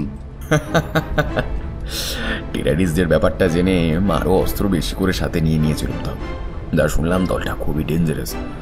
এদেশের বেশ কিছু সেনা ইতিমধ্যেই জঙ্গলে তাদের সন্ধান কার্য চালাতে গিয়ে বেঘরে মারা পড়েছে। বুঝতেই পারছো, ওদের শক্তি নেহাতি কম নয়। যদি সত্যি ওদের সামনে পড়ে যায় তাহলে বাঁচার চেষ্টাটুকু তো করতে পারবো। লকাইদা শুধু বলে চুপ করে গেল। প্রফেসর দেশমুখও আর কিছু না বলে সামনের দিকে ফিরলেন। আমিও আবার ছুটন্ত ব্যস্ত রাস্তার দিকে তাকালাম। আমরা দুপুরের ফ্লাইটে নেমেছিলাম। এরপরে হোটেলে গিয়ে খাওয়া দাওয়া সেরে একটু বিশ্রাম নেওয়ার পরে আমাদের আবার কথা হলো। লকাইদা প্রফেসরকে বলল, তা কাউকে জানাবেন না বললেন যে, কিন্তু এই গার্ড ভদ্রলোককে কি বলবেন? হঠাৎ করেই আমরা বাইরে থেকে এসে ওরকম একটা জঙ্গলের মধ্যে ঢুকে একটা আদিবাসী গ্রাম খুঁজছি, ব্যাপারটা কি স্বাভাবিক? প্রশ্ন তো উনি নিশ্চয়ই করবেন। সেসব কথা বলা আছে। ওকে বলেছি নিউ জার্সির একটা সংস্থা থেকে আমরা এসেছি। আমরা একটা প্রজেক্ট শুরু করেছি, যে প্রজেক্টের উদ্দেশ্য হলো এখনও ঠিক করে আবিষ্কার হয়নি, মানুষ জানে না বা বিলুপ্ত হয়ে গেছে সেই সকল গ্রামগুলো খুঁজে বের করা। ওয়াংসি গ্রামটাও তেমনই একটা প্রাচীন গ্রাম, আমাদের কাছে তেমন তথ্য আছে। সেই জন্য আমরা সেই গ্রামে গিয়ে সেখানকার লোকেদের সাথে কথা বলবো। এটা সে বিশ্বাস করেছে? কেন করবেন? আমার আই কার্ড দেখালাম। নিউ জার্সিতে আমাদের সত্যিই একটা অর্গানাইজেশন আছে, সেটা তো জানো। বাহ, আপনি তো সব একেবারে প্ল্যান করেই নেমেছেন দেখছি। তা প্ল্যান করতে হয়েছে বটে। পরিস্থিতি কেমন সে তো তোমাদের বললাম। তা সেই গার্ডের সাথে আমাদের আগামীকাল সকালেই দেখা হবে, তাই তো? হ্যাঁ, তেমনই কথা আছে। তা আমরা এত অস্ত্র নিয়ে যাচ্ছি, সেটাও কি একটু সন্দেহজনক নয়? ওই জঙ্গলের বন্যতা সকলেই জানে, তো এটা নিয়ে কোনো সমস্যাই হয়নি। তাছাড়া জিন আমাদের ওয়াংসি পর্যন্ত পৌঁছে দিয়ে ফিরে আসবে। বুঝতেই পারছো, স্থানীয় লোক প্রেতাত্মার ভয় তারও কিছু কম নেই। জঙ্গলের মধ্যে আমাদের থাকতে হবে, অস্ত্র ছাড়া সেটা সম্ভব নয়। এছাড়া মিয়ানের বেশ ভালোই চেনা জানা আছে, পারমিশনের ব্যবস্থা সেই করে দিয়েছে। এসব দিক থেকে কোনো সমস্যা হবে না। আচ্ছা, আপনার বন্ধু মিয়ান কি বিখ্যাত জার্নালিস্ট মিয়ান তাও? তুমি ওকে চেনো? না না, সামনাসামনি কখনো দেখা হয়নি, তবে ওনার নাম শুনেছি। ইন্টারন্যাশনাল খবর নিয়ে ওনার বেশ কিছু লেখাও পড়েছি। হ্যাঁ, তুমি ঠিকই ধরেছো, আমি সেই মিয়ান তাউয়ের কথাই বলছি। আমি ওকে ফোন করছি, বলো তো কুনমিংয়ের কাছেই আছে। সন্ধ্যার দিকে আসতে বলি, তোমাদের সাথে আলাপও করিয়ে দেব। বাহ, তাহলে তো ভালোই হলো। এমন একজন বিশ্ববিখ্যাত মানুষের সঙ্গে দেখা করা তো সৌভাগ্য, বলল লকাইদা। সাংবাদিক মিয়ান তাওকে আমি আগে কখনো দেখিনি, তার লেখাও পড়িনি। ওই দিন সন্ধ্যেতেই প্রথম তাকে দেখলাম। ভদ্রলোক লকাইদার থেকে বয়সে বড় হলেও তার সঠিক বয়স আন্দাজ করা কঠিন। মাথায় ঘন কালো চুল, মুখে দাড়ি গোঁফের লেশ মাত্র নেই। উচ্চতা 5.5 ফুটের মতো, টকটকে গায়ের রং। প্রফেসর দেশমুখ রিপোর্টার মিয়ান তাওয়ের সাথে আমাদের পরিচয় করিয়ে দিলেন। ইংরেজিতেই আমাদের কথা চলছিল। দু একটা সাধারণ কথাবার্তা হওয়ার পরে মিয়ান লকাইদাকে বললেন, তোমার কথা আমি আগেও শুনেছি। নানান মাইথোলজি নিয়ে তুমি সত্যি খুব প্রশংসনীয় কাজ করেছো। আই হোপ তোমাদের এইবারের এক্সপেডিশনটা সাকসেসফুলি সম্পন্ন হবে। থ্যাংক ইউ মিস্টার তাও, আপনিও তো আমাদের সাথেই থাকতে পারেন। আর সেই ইচ্ছে আমার যথেষ্টই ছিল, কিন্তু বেশ কিছু ইম্পর্টেন্ট কাজে আমি একটু আটকা পড়ে গিয়েছি। সেগুলো শেষ না করলেই নয়, তাই আমি যেতে পারছি না তোমাদের সাথে। বাট ইউ ডোন্ট ওয়ারি, আমি দেশমুখকে বলিয়া রাখিয়াছি, তোমরা ফিরলে তোমাদের ইন্টারভিউ আমি কিন্তু কভার করব। গোটা ওয়ার্ল্ড তোমাদের এই এক্সপিডিশনের কথা জানবে আমার ইন্টারভিউ থেকেই। আবারও আপনাকে অসংখ্য ধন্যবাদ মিস্টার তাও। মিং আমাকে আগে জানিয়েছিল বটে, ওই জঙ্গলের মধ্যে কোথাও পিজিউ এর সন্ধান পেয়েছে, কিন্তু ব্যাপারটা তখন আমি বিলিভ করতে পারিনি। But when Deshmukh showed me that picture, তখন একেবারে উড়িয়ে দেওয়া যায় না। There is a proof and it's a truth. তোমরা যদি সত্যি সত্যি ওই জঙ্গলের মধ্যে পিজিউ খুঁজে বার করিতে পারো, তাহলে সেটা গোটা দুনিয়া কাঁপানো একটা নিউজ হবে। এই যুগে দাঁড়িয়ে একটা মিথিক্যাল জীবকে আবিষ্কার করার মানে বুঝতে পারছো তোমরা? সত্যি সত্যি চারিদিকে সাড়া পড়ে যাবে। তা লুব্ধক, হোয়াট ইউ থিঙ্ক, প্রাণীটা কি পাওয়া যেতে পারে? ডক্টর মিং যখন ছবিটা তুলেছেন তখন এটা তো নিশ্চিত যে প্রাণীটা ওই জঙ্গলে আছে। এবারে দেখাই যাক আমরা তার আস্তানাটা খুঁজে বের করতে পারি কিনা। তবে আমি জানি পিজিউ সবসময় জোড়ায় থাকে ইন কাপল, কিন্তু ইন দ্যাট পিকচার ওখানে তো একটাই দেখা যাচ্ছে। হ্যাঁ, আসলে মিস্টার তাও পুরুষ পিজিউ বাইরে এসে খাদ্য সংগ্রহ করে, কিন্তু স্ত্রী পিজিউ কখনো বাইরে আসে না, তাই হয়তো সেটাকে দেখা যায় না। এরপরে আরও কিছু সাধারণ কথা বলার পরে বিখ্যাত রিপোর্টার মিয়ান তাও উঠে পড়লেন, আমাদের বিদায় জানিয়ে আর আরও কয়েকবার বেস্ট অফ লাক উইশ করে চলে গেলেন। তখন রাত 8টার মতো বাজে। বললাম, এখনও তো তেমন রাত হয়নি, বলছিলাম আশপাশ থেকে একটু ঘুরে এলে হতো না?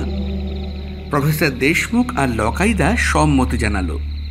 আমরা তিনজনে মিলে বেরোলাম একটু ঘুরতে। রাতের কুনমিং শহর বেশ লাগছিল। উঁচু উঁচু সুদৃশ্য বিল্ডিংগুলো থেকে নানান রঙের আলো ছিটকে আসছিল। এছাড়া রাস্তাঘাট, দোকানপাট সবই আলোয় ঝলমল করছিল। কালো সমান রাস্তার উপর দিয়ে গাড়িগুলো প্রায় হাওয়ার সাথে বাক্যালাপ করে ছুটে চলছিল। সব মিলিয়ে বেশ লাগছিল। কুনমিং শহর মোটামুটি ঘুরে small pot rice noodles, wild mushroom, steam pot chicken আর চীনের বিখ্যাত মুংবিন কেক খেয়ে রাত 10টার দিকে আমরা হোটেলে ফিরলাম। এরপরে যে যার রুমে চলে গেলাম। যাওয়ার আগে প্রফেসর আবার আমাদের মনে করিয়ে দিলেন, কাল কিন্তু সকাল সকাল জিন চলে আসবে। রিসওয়াংবান্না যেতেও ভালোই সময় লাগবে, আমাদের কিন্তু তাড়াতাড়ি বেরিয়ে পড়তে হবে। জিন ছিমছাম এক মধ্যবয়স্ক পুরুষ, বয়স আন্দাজ 35 থেকে 40-এর মধ্যে হবে। চোখে মুখে অভিজ্ঞতার ছাপ স্পষ্ট। কথাবার্তা শুনলেই মনে হয় জঙ্গলকে সে হাতের তালুর মতো চেনে। পরের দিন সকাল 6টা নাগাদ একটা গাড়ি নিয়ে সে উপস্থিত হয়েছিল। জিনের সাথে কথা বলতে কোনো সমস্যা হলো না, কিন্তু তার সাথে কথা বলেই আমার বুকের ঠিপঠিপানিটা বেশ কিছুটা বেড়ে উঠল। ও জানালো জঙ্গলে ওয়াংসের দিকে একটা ম্যান ইটারের উপদ্রব শুরু হয়েছে। একে তো এমন ঘন জঙ্গলে আমি আগে কখনো যাইনি, তার উপরে টেরোরিস্ট আর মানুষ খেকো বাঘ। ঢিপঢিপানি বাড়াই স্বাভাবিক, কিন্তু থেমে যাওয়া তো যায় না, তাই মুখে কিছু বললাম না। আমরা একেবারে প্রস্তুত হয়ে বেরিয়েছিলাম। গাড়ি চালাচ্ছিল জিন, তার পাশে বসেছিলেন প্রফেসর, আর পিছনের সিটে আমি আর লকাইদা। অভিযানের জিনিসপত্র আমাদের রুকস্যাক আর আরেকটা বড় ব্যাগের মধ্যে ছিল, আর সেগুলো ছিল গাড়ির ডিকিতে। লকাইদা জিনকে প্রশ্ন করল, তা কতক্ষণ লাগবে জঙ্গলে পৌঁছাতে? জিন রাস্তার দিক থেকে চোখ না সরিয়ে বলল, অ্যাপ্রক্স 7 আওয়ার। হ্যাঁ, 7 ঘন্টা? তুমি কি তাহলে রাত থাকতে থাকতে বেরিয়েছো ওখান থেকে? Yes sir. প্রফেসর দেশমুখ আমাদের জিনের সামনে অভিযান নিয়ে বিশেষ কিছু আলোচনা করতে আগেই মানা করে দিয়েছিলেন, তাই সেই বিষয়ে তেমন একটা কথা হলো না। শুধু লকাইদা খুব কায়দা করে প্রশ্ন করে অল্প কিছু তথ্য জেনে নিল জিনের কাছ থেকে। যেসব প্রশ্নগুলো করলো সেসব শুনে কারো মনেই কোনো সন্দেহ জাগার কথা নয়। জিনও একইভাবে সামনের দিকে তাকিয়ে উত্তর দিয়ে চলল। তাই ওয়াংশি গ্রামের লোকেরা কেমন? অন্যান্য আদিবাসীদের থেকে ভালো, শান্ত প্রকৃতির, তবে নিজেদের গোপন রাখতেই বেশি ভালোবাসে। তার জঙ্গলে কি কি প্রাণী আছে? ইন্দো চাইনিজ টাইগার দেখতে পাবেন, Asian elephant, bison, gibbon, mouse deer এইসব আছে। এছাড়া অনেক পাখি আর বাটারফ্লাই দেখতে পাবেন। বাহ, তা তুমি তো আমাদের সাথেই ফিরতে পারো। না স্যার, সেটা সম্ভব নয়। কেন? এবার দেখলাম জিন একটু আমতা আমতা করলো, বলল, আসলে স্যার, জঙ্গলটা ঠিক ভালো নয়, আর ওই গ্রামটাও ঠিক না। কেন, কি সমস্যা আছে ওখানে? স্যার, জঙ্গলটা ভালো নয়। ওই জঙ্গলে আত্মাদের বাস আছে, আর এই গ্রামের লোকেরাও স্বাভাবিক নয়। আত্মাদের সাথে থাকে ওরা, অনেক কালো জাদু জানে এরা। সকলে ওদেরকে তাই এড়িয়ে চলে। গ্রামটার কথা এই জন্যই এখনো বেশি লোক জানে না। এই দেশেরই বেশিরভাগ মানুষ জানে না ওই জায়গার কথা। আর তাছাড়া আরও একটা ব্যাপার আছে স্যার। কি ব্যাপার? এর আগেও কয়েকজন জঙ্গলের ওদিকটায় গিয়েছে, তাদের কেউ আজ পর্যন্ত ফিরে আসেনি। ইভেন 2 মাস আগে প্রায় 100 জনের একটা মিলিটারি দল উধাও হয়ে গিয়েছে। সে কি, এর কারণ কিছু? নো স্যার, কোনো কারণই আমার জানা নেই। তা তোমরা স্থানীয়রাও কি কারণটা জানো না? জঙ্গলের ওদিকে লালমুখ শয়তান থাকে স্যার, সেই সকলকে শেষ করে দেয়। লালমুখ শয়তান? সেটা আবার কি? ওটাকে সকলে লালমুখ শয়তানই বলে। তাকে কেউ কোনোদিন দেখেনি, আর যারা দেখেছে তারা কেউ ফিরে আসেনি। কিন্তু না দেখলেও ওই শয়তানকে ওদিকের সবাই ভয় পায়। অনেক বছর আগে আমাদের পূর্বপুরুষরা সেই শয়তানকে দেখেছিল। তারা অনেক জাদুশক্তির অধিকারী ছিল। শয়তান তাই তাদের কিছু করতে পারেনি। পূর্বপুরুষদের ক্ষমতার জেরেই আমরা এখনো এই জঙ্গলে থাকতে পারছি, নইলে কবেই ওই শয়তান আমাদের শেষ করে দিত। জঙ্গলের সকল আত্মা ওর দাস। তা তোমাদের পূর্বপুরুষরা সেই শয়তান সম্পর্কে কিছু বলে যাননি? হ্যাঁ, গেছে তো। তারাই তো বলে গিয়েছে জঙ্গলের একেবারে পশ্চিম প্রান্তে সেই শয়তান বাস করে, আর ওয়াংসি গ্রামের লোকেরা সেই শয়তানের পূজারী। আপনাদের ওখানে নিয়ে যাওয়া আমার ডিউটি, তাই আমি যাচ্ছি। নইলে আমরা ফরেস্ট ডিপার্টমেন্টের লোকেরাও জঙ্গলের ওদিকটাতে যাই না। আমি আপনাদের গ্রামটা থেকে কিছুটা দূরে ছেড়ে দিয়ে চলে আসব। এর জন্য আপনারা যদি আমার নামে হায়ার অথরিটির কাছে কমপ্লেন করেন তাহলে করতে পারেন, আমার তাতে কোনো অসুবিধা নেই। কিন্তু আমি ওই গ্রামে যাব না। হ্যাঁ, সে ঠিক আছে। ওই শয়তান সম্পর্কে তোমাদের পূর্বপুরুষ আর কি কি বলেছেন সেটা বলো।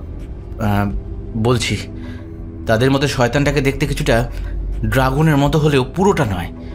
তার মুখটাই শুধু লাল ড্রাগনের, বাকি শরীর অন্য কোনো বিদঘুটে প্রাণীর। 2টো বিশাল ডানাও আছে শয়তানের, আর শরীর থেকে সোনা বা হীরের মতো জ্যোতি ছিটকে বের হয়। এই কথাটা শুনে আমরা 3 জনেই নিজেদের মধ্যে একবার করে দৃষ্টি বিনিময় করে নিলাম। লখাইদা প্রশ্ন করল, আর তেমন কিছু এখন আর জানা যায় না স্যার। হয়তো আরও কিছু ছিল, সেসব হারিয়ে গিয়েছে। এই ব্যাপারে আর কথা হলো না।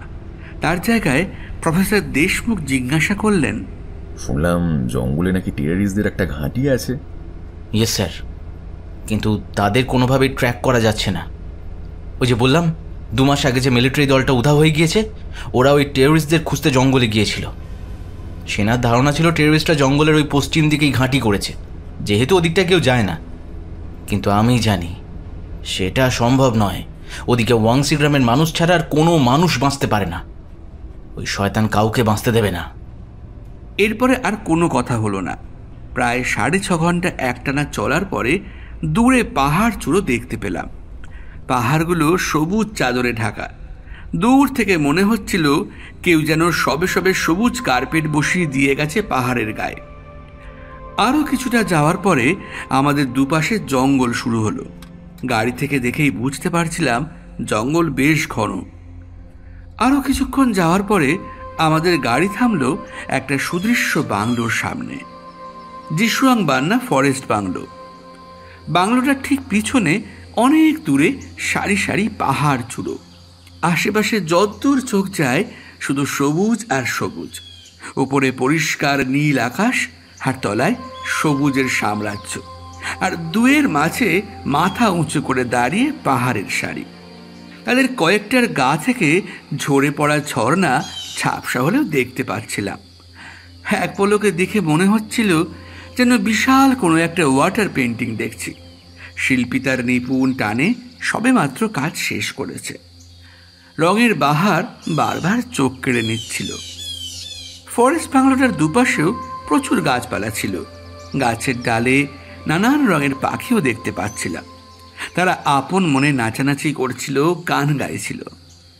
এক কথায় এমন একটা পরিবেশের মাঝে দাঁড়িয়ে মন একেবারে হালকা হয়ে গেল। লালমুখো শয়তান, টেরোরিস্ট, ম্যানিটার এই সকল চিন্তা মুহূর্তের মধ্যে কোথায় যেন হারিয়ে গেল। নিজে হতে আমার চোখ বুজে এলো। একটা বড় করে দম নিলাম। ঠিক এই সময় জিনের চাপা স্বর কানে এলো। শুনলাম সে লকাইদা আর প্রফেসরকে বলছে, স্যার, আপনারা জানতে চাইলেন তাই ওইসব আপনাদের বলেছি। প্লিজ স্যার, এসব সিনিয়রের কাছে বলবেন না, আমার চাকরি চলে যাবে।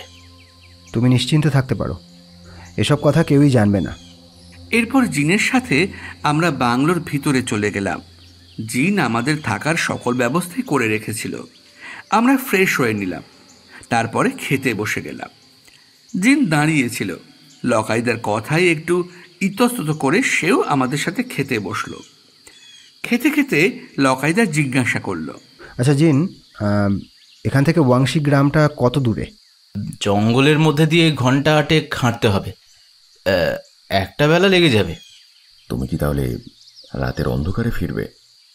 তাতে কোনো সমস্যা হবে না। জঙ্গলের ওই জায়গায় থাকার থেকে রাতে জঙ্গলের মধ্যে দিয়ে ফেরা অনেক ভালো। তাছাড়া জঙ্গল আমার চেনা, ঠিক ফিরে আসবো। তারপরে একটু থেমে আবার বলল, স্যার, আপনারা ভালো মানুষ, আমার একটা রিকোয়েস্ট রাখবেন। কি রিকোয়েস্ট শুনি? ওই গ্রামটায় যাবেন না স্যার। এই জঙ্গলের মধ্যে আরও অনেক প্রাচীন গ্রাম আছে, আপনারা বললে সেগুলোর কোনোটাতে আপনাদের নিয়ে যাচ্ছি আমি, কিন্তু ওয়াংশিতে যাবেন না। আমি বুঝতে পারছি আপনারা আমার কথা হয়তো বিশ্বাস করছেন না, কিন্তু সত্যি বলছি, জায়গাটা ভালো নয় স্যার। বাকি গ্রামগুলোতেও যাব, কিন্তু এই গ্রামটায় আমাদের যেতেই হবে। তুমি চিন্তা করো না জিন, আমরা সাবধানেই থাকবো, আর কাজ মিটলেই ফিরে আসবো। জিনের চোখ মুখ দেখে কিন্তু মনে হলো না সে নিশ্চিন্ত হলো, বরং তার চোখে দুশ্চিন্তা আরো বেশি করে ঝিলিক দিচ্ছিল। ওর মুখটা দেখে আমারও একবার মনে হলো, আচ্ছা ওখানে যাওয়া কি ঠিক হচ্ছে? কিন্তু মুখে কিছু বললাম না আমি। খিদে ভালোই পেয়েছিল, খাবারও দারুণ সুস্বাদু ছিল, ফলত খাওয়াটা একটু বেশি হয়ে গিয়েছিল। ঘরে গিয়ে নরম বিছানায় শুতেই শরীর ছেড়ে দিল। লকাইদা বলল, হ্যাঁ, নরম বিছানায় ভালো করে ঘুমিয়ে নে আজ দিনটা, কাল থেকে জঙ্গলের মাটিই বিছানা হবে। তারপরে হেসে বলল, আর জিনের কথাগুলো শুনলি তো, ভূতের সাথেও দেখা হয়ে যেতে পারে। আমি কিছু বললাম না, চোখ বুঝলাম। ভরা পেটে আর শান্ত ঠান্ডা জঙ্গলি হাওয়ায় ঘুমিয়ে পড়তে খুব একটা সময় লাগলো না। পরের দিন সকালে কুয়াশা থাকতে থাকতে আমরা বেরিয়ে পড়লাম ওয়াংশি গ্রামের উদ্দেশ্যে। বাংলো ছেড়ে মিনিট 15 হাঁটার পরেই ঘন জঙ্গলে প্রবেশ করলাম আমরা। লতানে জঙ্গলি আগাছার দল জঙ্গলে লম্বা লম্বা গাছগুলোর গায়ে জড়িয়ে দুর্ভেদ্য জালের জন্ম দিয়েছে। সেই জাল ছিঁড়ে এগোনো বেশ কঠিন। জঙ্গলের মাটিতেও আগাছার ঘন আস্তরণ। বেশ কিছু ছোট ছোট রঙিন ফুল চোখে পড়ল। দেখে অর্কিড বলেই মনে হলো। কার্শিয়াংয়ের পাহাড়ে এমন অর্কিড আমি দেখেছিলাম, যদিও লকাইদাকে বলতে সে জানালো ওগুলো অর্কিড প্রজাতির নয়। গাছের ডালে ডালে নানান রঙের পাখিও লাফিয়ে ঘুরে বেড়াচ্ছিল। ওরা সম্ভবত আমাদেরই দেখছিল, হয়তো ভাবছিল এই অচেনা মানুষগুলো আবার কোথা থেকে এলো। আরও কিছুটা এগোনোর পরে দেখলাম আমাদের মাথার উপরে গাছের ডাল আর পাতার আস্তরণ আরো বেশি ঘন হয়ে গেল। জিন বলল, সকলে সাবধান, আমরা কিন্তু হাতিদের এলাকায় নিয়ে যাচ্ছি। জঙ্গলের এই অঞ্চলে প্রচুর হাতি থাকে, আর এশিয়ান এলিফ্যান্ট খুবই বিপজ্জনক। এরা যখন তখন খেপে যায় আর দল বেঁধে থাকে। এদের সাথে ছুটেও কিন্তু পেরে ওঠা কঠিন হবে, সুতরাং সকলে সাবধান। জিনের কথা শুনে আমার বুকের ঢিপঢিপানিটা আবার শুরু হলো। হাতির দল দেখার ইচ্ছে হচ্ছিল খুব। আমার মনের ইচ্ছে পূরণ হতে বেশিক্ষণ যে সময় লাগবে না সেটা বুঝতে পারিনি। জঙ্গলের ঘনত্ব উত্তর উত্তর বেড়ে উঠছিল। কাটারি দিয়ে ঝোপ কেটে কেটে এগোতে হচ্ছিল আমাদের। তখনও তেমনই সবে একটা বড় ঝোপের গায়ে খান দুয়ে কোপ বসিয়েছি, থমকে দাঁড়িয়ে পড়লাম। শুধু আমি একা নয়, জিন, লকাইদা, প্রফেসর দেশমুখ সকলেই থমকে দাঁড়িয়ে পড়ল। কারণ একটা চিৎকারটা চিনতে ভুল হলো না, হাতির ডাক। খুব কাছ থেকে এসেছে শব্দটা।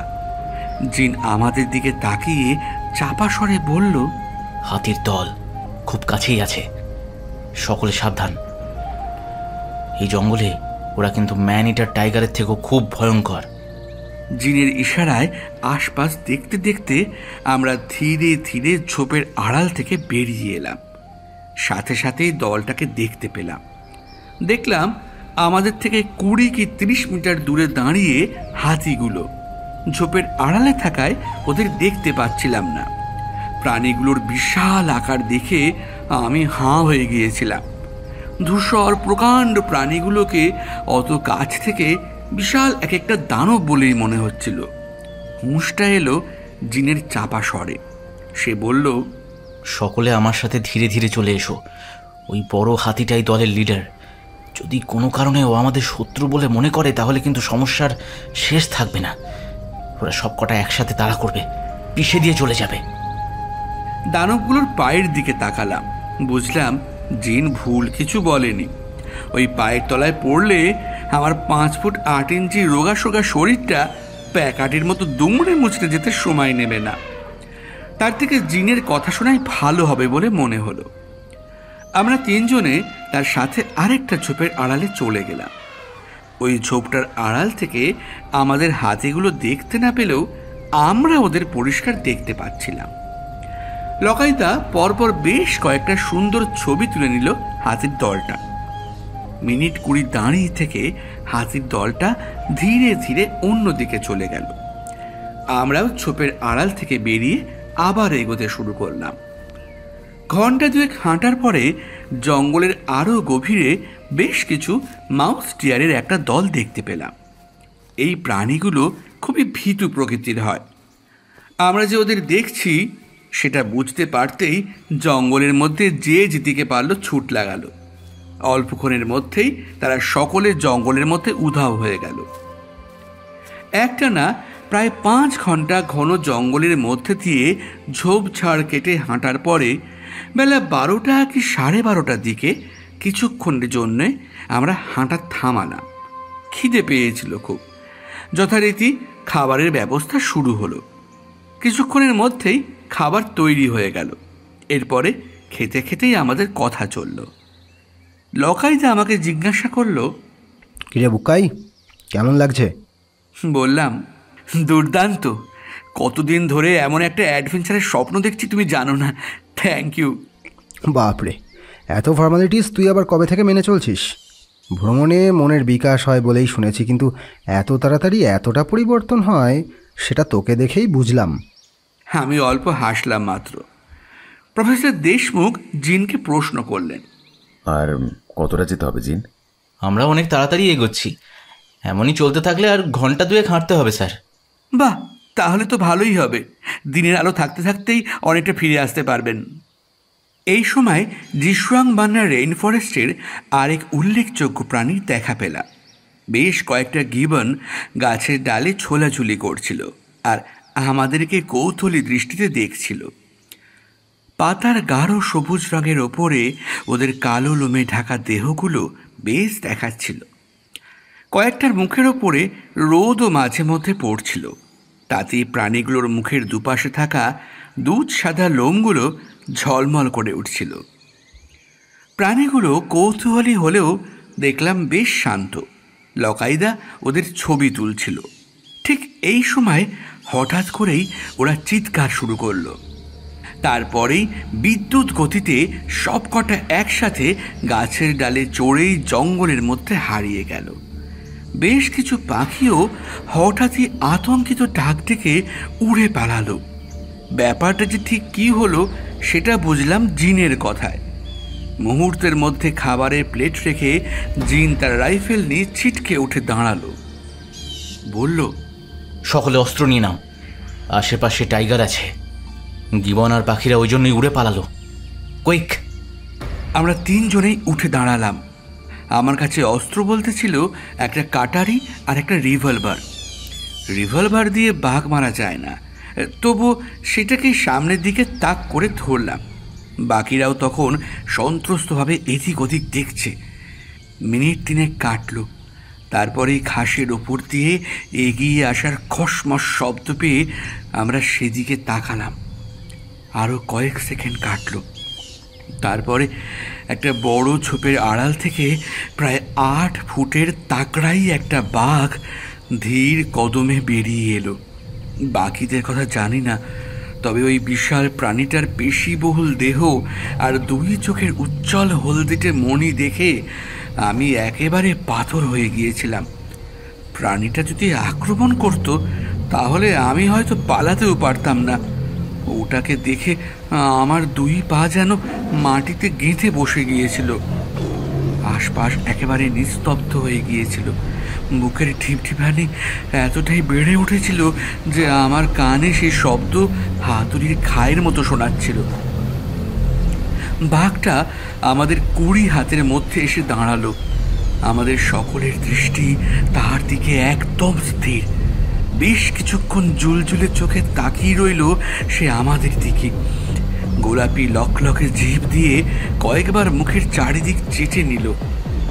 এরপরে যেমন এসেছিল তেমনই ধীর চালে আমাদের সম্পূর্ণ অগ্রাহ্য করে অন্যদিকে চলে গেল।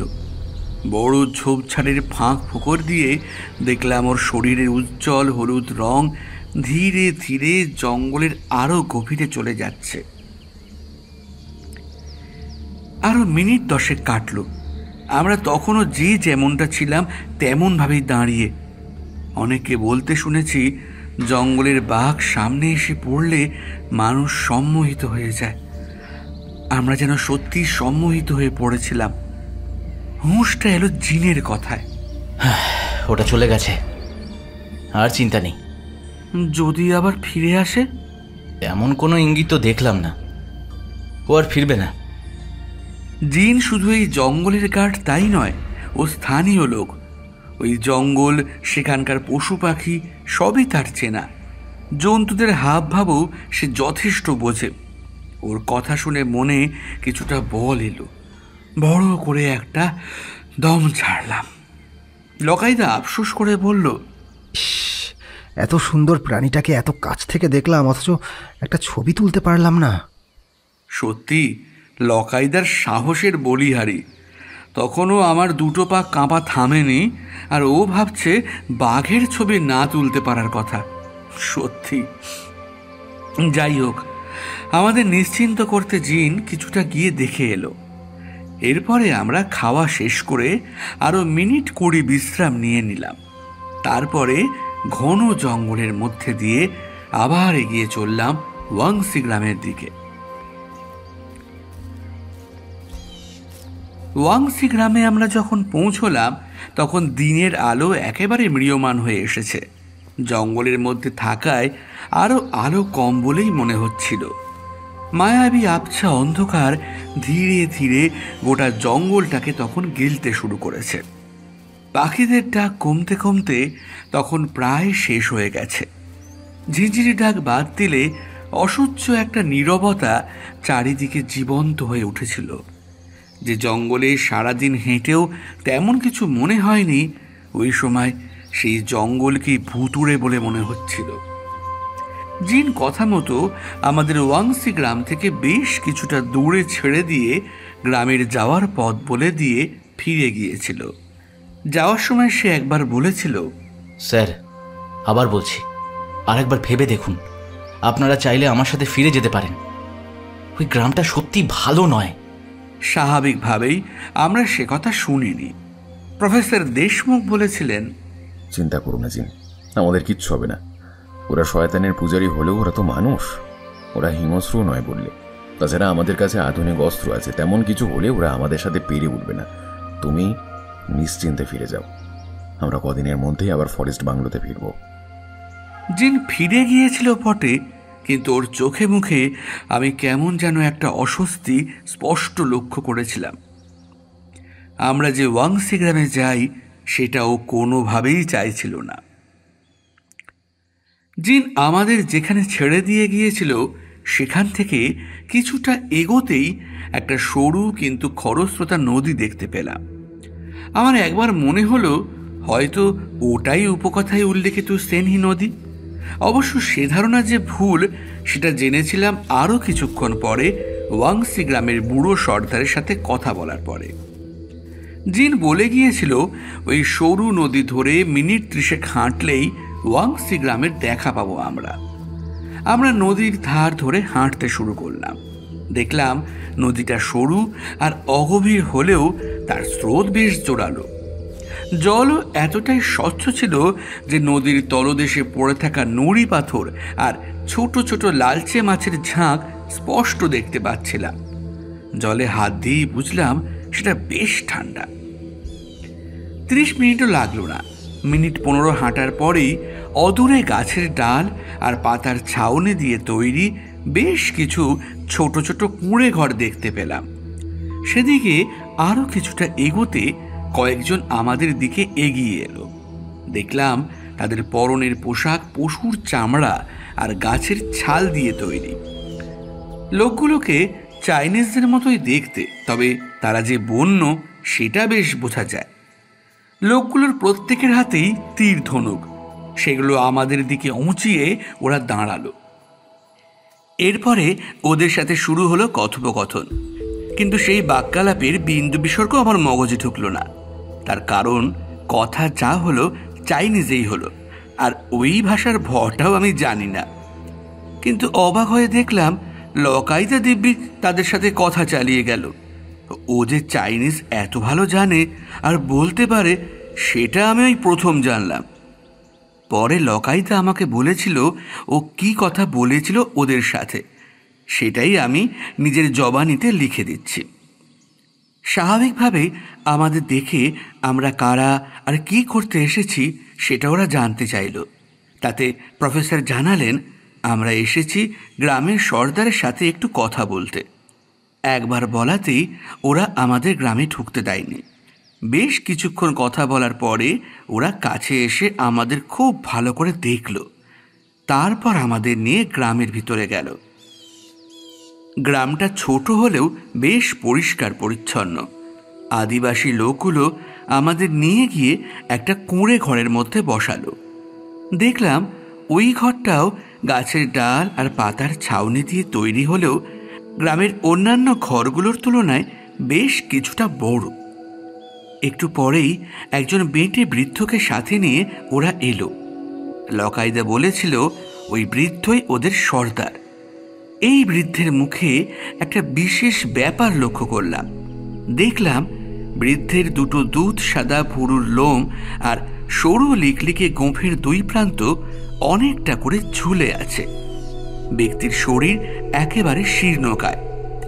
একজন তাগড়াই আদিবাসীর কাঁধে হাত দিয়ে বৃদ্ধ এসে বসলেন আমাদের সামনে। আবার ওদের কথা শুরু হলো। আমি যথারীতি কিছুই না বুঝে বেকুব বুনে বসে রইলাম। একইভাবে কি কথা হলো সেটা পরে লকাইদার কাছ থেকেই শুনলাম।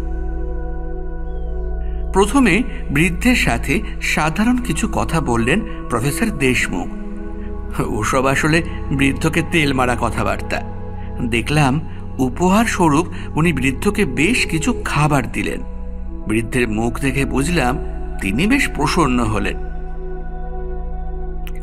আসল কথাটা হলো তারপরে প্রফেসর প্রথমে গ্রামটার ইতিহাস জানতে চাইলেন। এখানে সেটা একটু বলে রাখি। ওই জঙ্গল আর গ্রামটা কবে যে তৈরি হয়েছে সেটা কেউ জানে না। ওরা শুধু জানে একবার দেবতার এক ছেলে কিছু একটা ভুল করে, সেই জন্য দেবতা তাকে অভিশাপ দিয়ে এই জঙ্গলে ছুঁড়ে ফেলে দেয়। সে আকাশ থেকে এসে পড়ে এই জঙ্গলে। এর অনেক বছর পরে দেবতা নিজে নেমে আসেন ছেলের কাছে। তারপরে তাকে এই জঙ্গলের রাজা বানায় আর তার সেবা করার জন্য তৈরি করেন 20 জন মানুষ। সেই 10 জন পুরুষ আর 10 জন মহিলা মিলেই এই গ্রাম শুরু হয়েছিল। আরো অদ্ভুত ব্যাপারটা হচ্ছে ওই গ্রামে এখনো মোট পরিবারের সংখ্যা 10। বৃদ্ধ সর্দার ওই গ্রামের সমস্ত পরিবারের মধ্যে সবচেয়ে বয়স্ক লোক। ওরা এখনো দেবতার সেই সন্তানের সেবা করে, তার পুজো করে। আমাদের বুঝতে সমস্যা হলো না এরা যার পুজো করে সে আসলে কি। এদের সর্দার নির্ধারণের পদ্ধতিটা এখানে একটু বলি। আগের সর্দার মারা যাওয়ার ঠিক আগে সে নাকি তাদের দেবতার একটা আদেশ পায়। তখন সে একটা প্রতিযোগিতা করায়। গ্রামের সকল পরিবার থেকে একজন করে পুরুষ সেই প্রতিযোগিতার প্রতিযোগী হয়। জঙ্গলের মধ্যে একটা পাহাড় আছে, সেই পাহাড়েই ওদের দেবতা থাকেন। দেবতার গায়ের লোম সোনার। প্রতিযোগিতার লক্ষ্য থাকে দেবতার একটা সোনার লোম সাথে করে নিয়ে আসা। কাজটা কিন্তু মোটেও সহজ নয়। প্রথমত, দেবতার যে পাহাড়ে থাকেন সেই পাহাড়ের রক্ষাকর্তা একজন সাধু। তাকে দেবতা নিজে তৈরি করেছেন। সেই সাধুর নাম সেন্সি। প্রতিযোগিতার সামনে প্রথম বাধা হয়ে নেমে আসেন তিনি। সেন্সি প্রথমে 10 জন প্রতিযোগীর সাথে যুদ্ধ করেন। সেই যুদ্ধে যারা পরাজিত হয় তারা প্রতিযোগিতা থেকে বাদ চলে যায়। সেন্সির সাথে যুদ্ধ করে জেতা সম্ভব নয়, তবু যারা বা যে টিকে যায় তাদের সামনে আসে নতুন একটা বাধা। সেন্সি তাদের একটা ধাঁধা দেয়। প্রতিবারই সেই ধাঁধা আলাদা হয়। তা সেই ধাঁধার উত্তর দিতে পারলে তবেই দেবতার গুহায় ঢোকা যায়। কিন্তু সেখানে চলে গেলেই যে কাজ মিটে গেল তেমনটা কিন্তু নয়। দেবতার শরীর থেকে লোম ছিঁড়ে নেওয়া মুখের কথা নয়। দেবতা খুবই রাগী। তার সামনে কেউ পড়লেই তিনি তাকে সোনায় পরিণত করেন। জঙ্গলের পশু পাখিও তাই ওই পাহাড়ের আশেপাশে যায় না। অবশেষে যে সোনার লোম নিয়ে ফিরে আসে সেই হয় এই গ্রামের নতুন সর্দার। গ্রামের সকলে মেনে নেয় তাদের দেবতা ওই ব্যক্তিকেই বেছে নিয়েছেন। তবে বেশিরভাগই ওদিকে গিয়ে হারিয়ে যায় চিরতরে। বৃদ্ধ সর্দার নাকি বলেছিল সে যেবারে সর্দার হওয়ার জন্য গিয়েছিল সেবারে ও একাই বেঁচে ফিরেছিল। তাও সেসব প্রায় অনেক বছর আগের কথা। বৃদ্ধের বয়স দেখেও তেমনই মনে হচ্ছিল। যাই হোক, এসব কথা হওয়ার পরে লকাইদা একেবারে আচমকাই বৃদ্ধকে জিজ্ঞাসা করেছিল, আচ্ছা, আপনাদের দেবতার নাম কি তিয়ান লু? প্রশ্নটা তখন বুঝতে না পারলেও তিয়ান লু কথাটা বুঝতে পেরেছিলাম।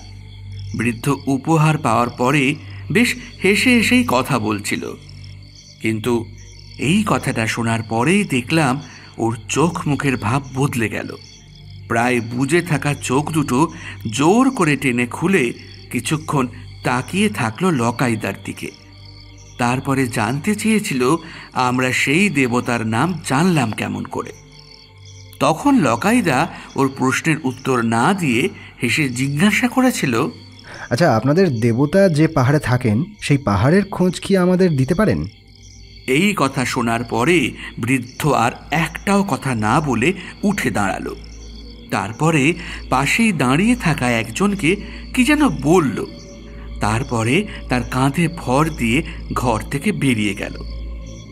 বাকি আদিবাসীগুলো হঠাৎই আমাদের দিকে কেমন যেন একটা অদ্ভুতভাবে তাকিয়েছিল। কি হলো, কেন হলো সেসব বুঝতে না পারলেও কিছু যে একটা সমস্যা হয়েছে সেটা বেশ বুঝতে পারছিলাম। আদিবাসীগুলোর চাউনি দেখে একটু ভয় ভয় লাগছিল। একটু পরে তারাও চলে গেল ঘর থেকে। আমরা 3 জনই চুপ করে বসে রইলাম। সেদিন আদিবাসীদের কেউ আমাদের সাথে কথা বলল না, তবে আমাদের কোনো ক্ষতিও করল না, বেশ আদর যত্নই করল। জঙ্গলের ওই অঞ্চলে আত্মার কোনো চিহ্নই দেখলাম না। জিন বা স্থানীয়রা যে খামোখাই জায়গাটাকে ভয় পায় সেটা বেশ বুঝতে পারছিলাম। আর মানুষগুলোকেও তো শয়তান বলে মনে হলো না।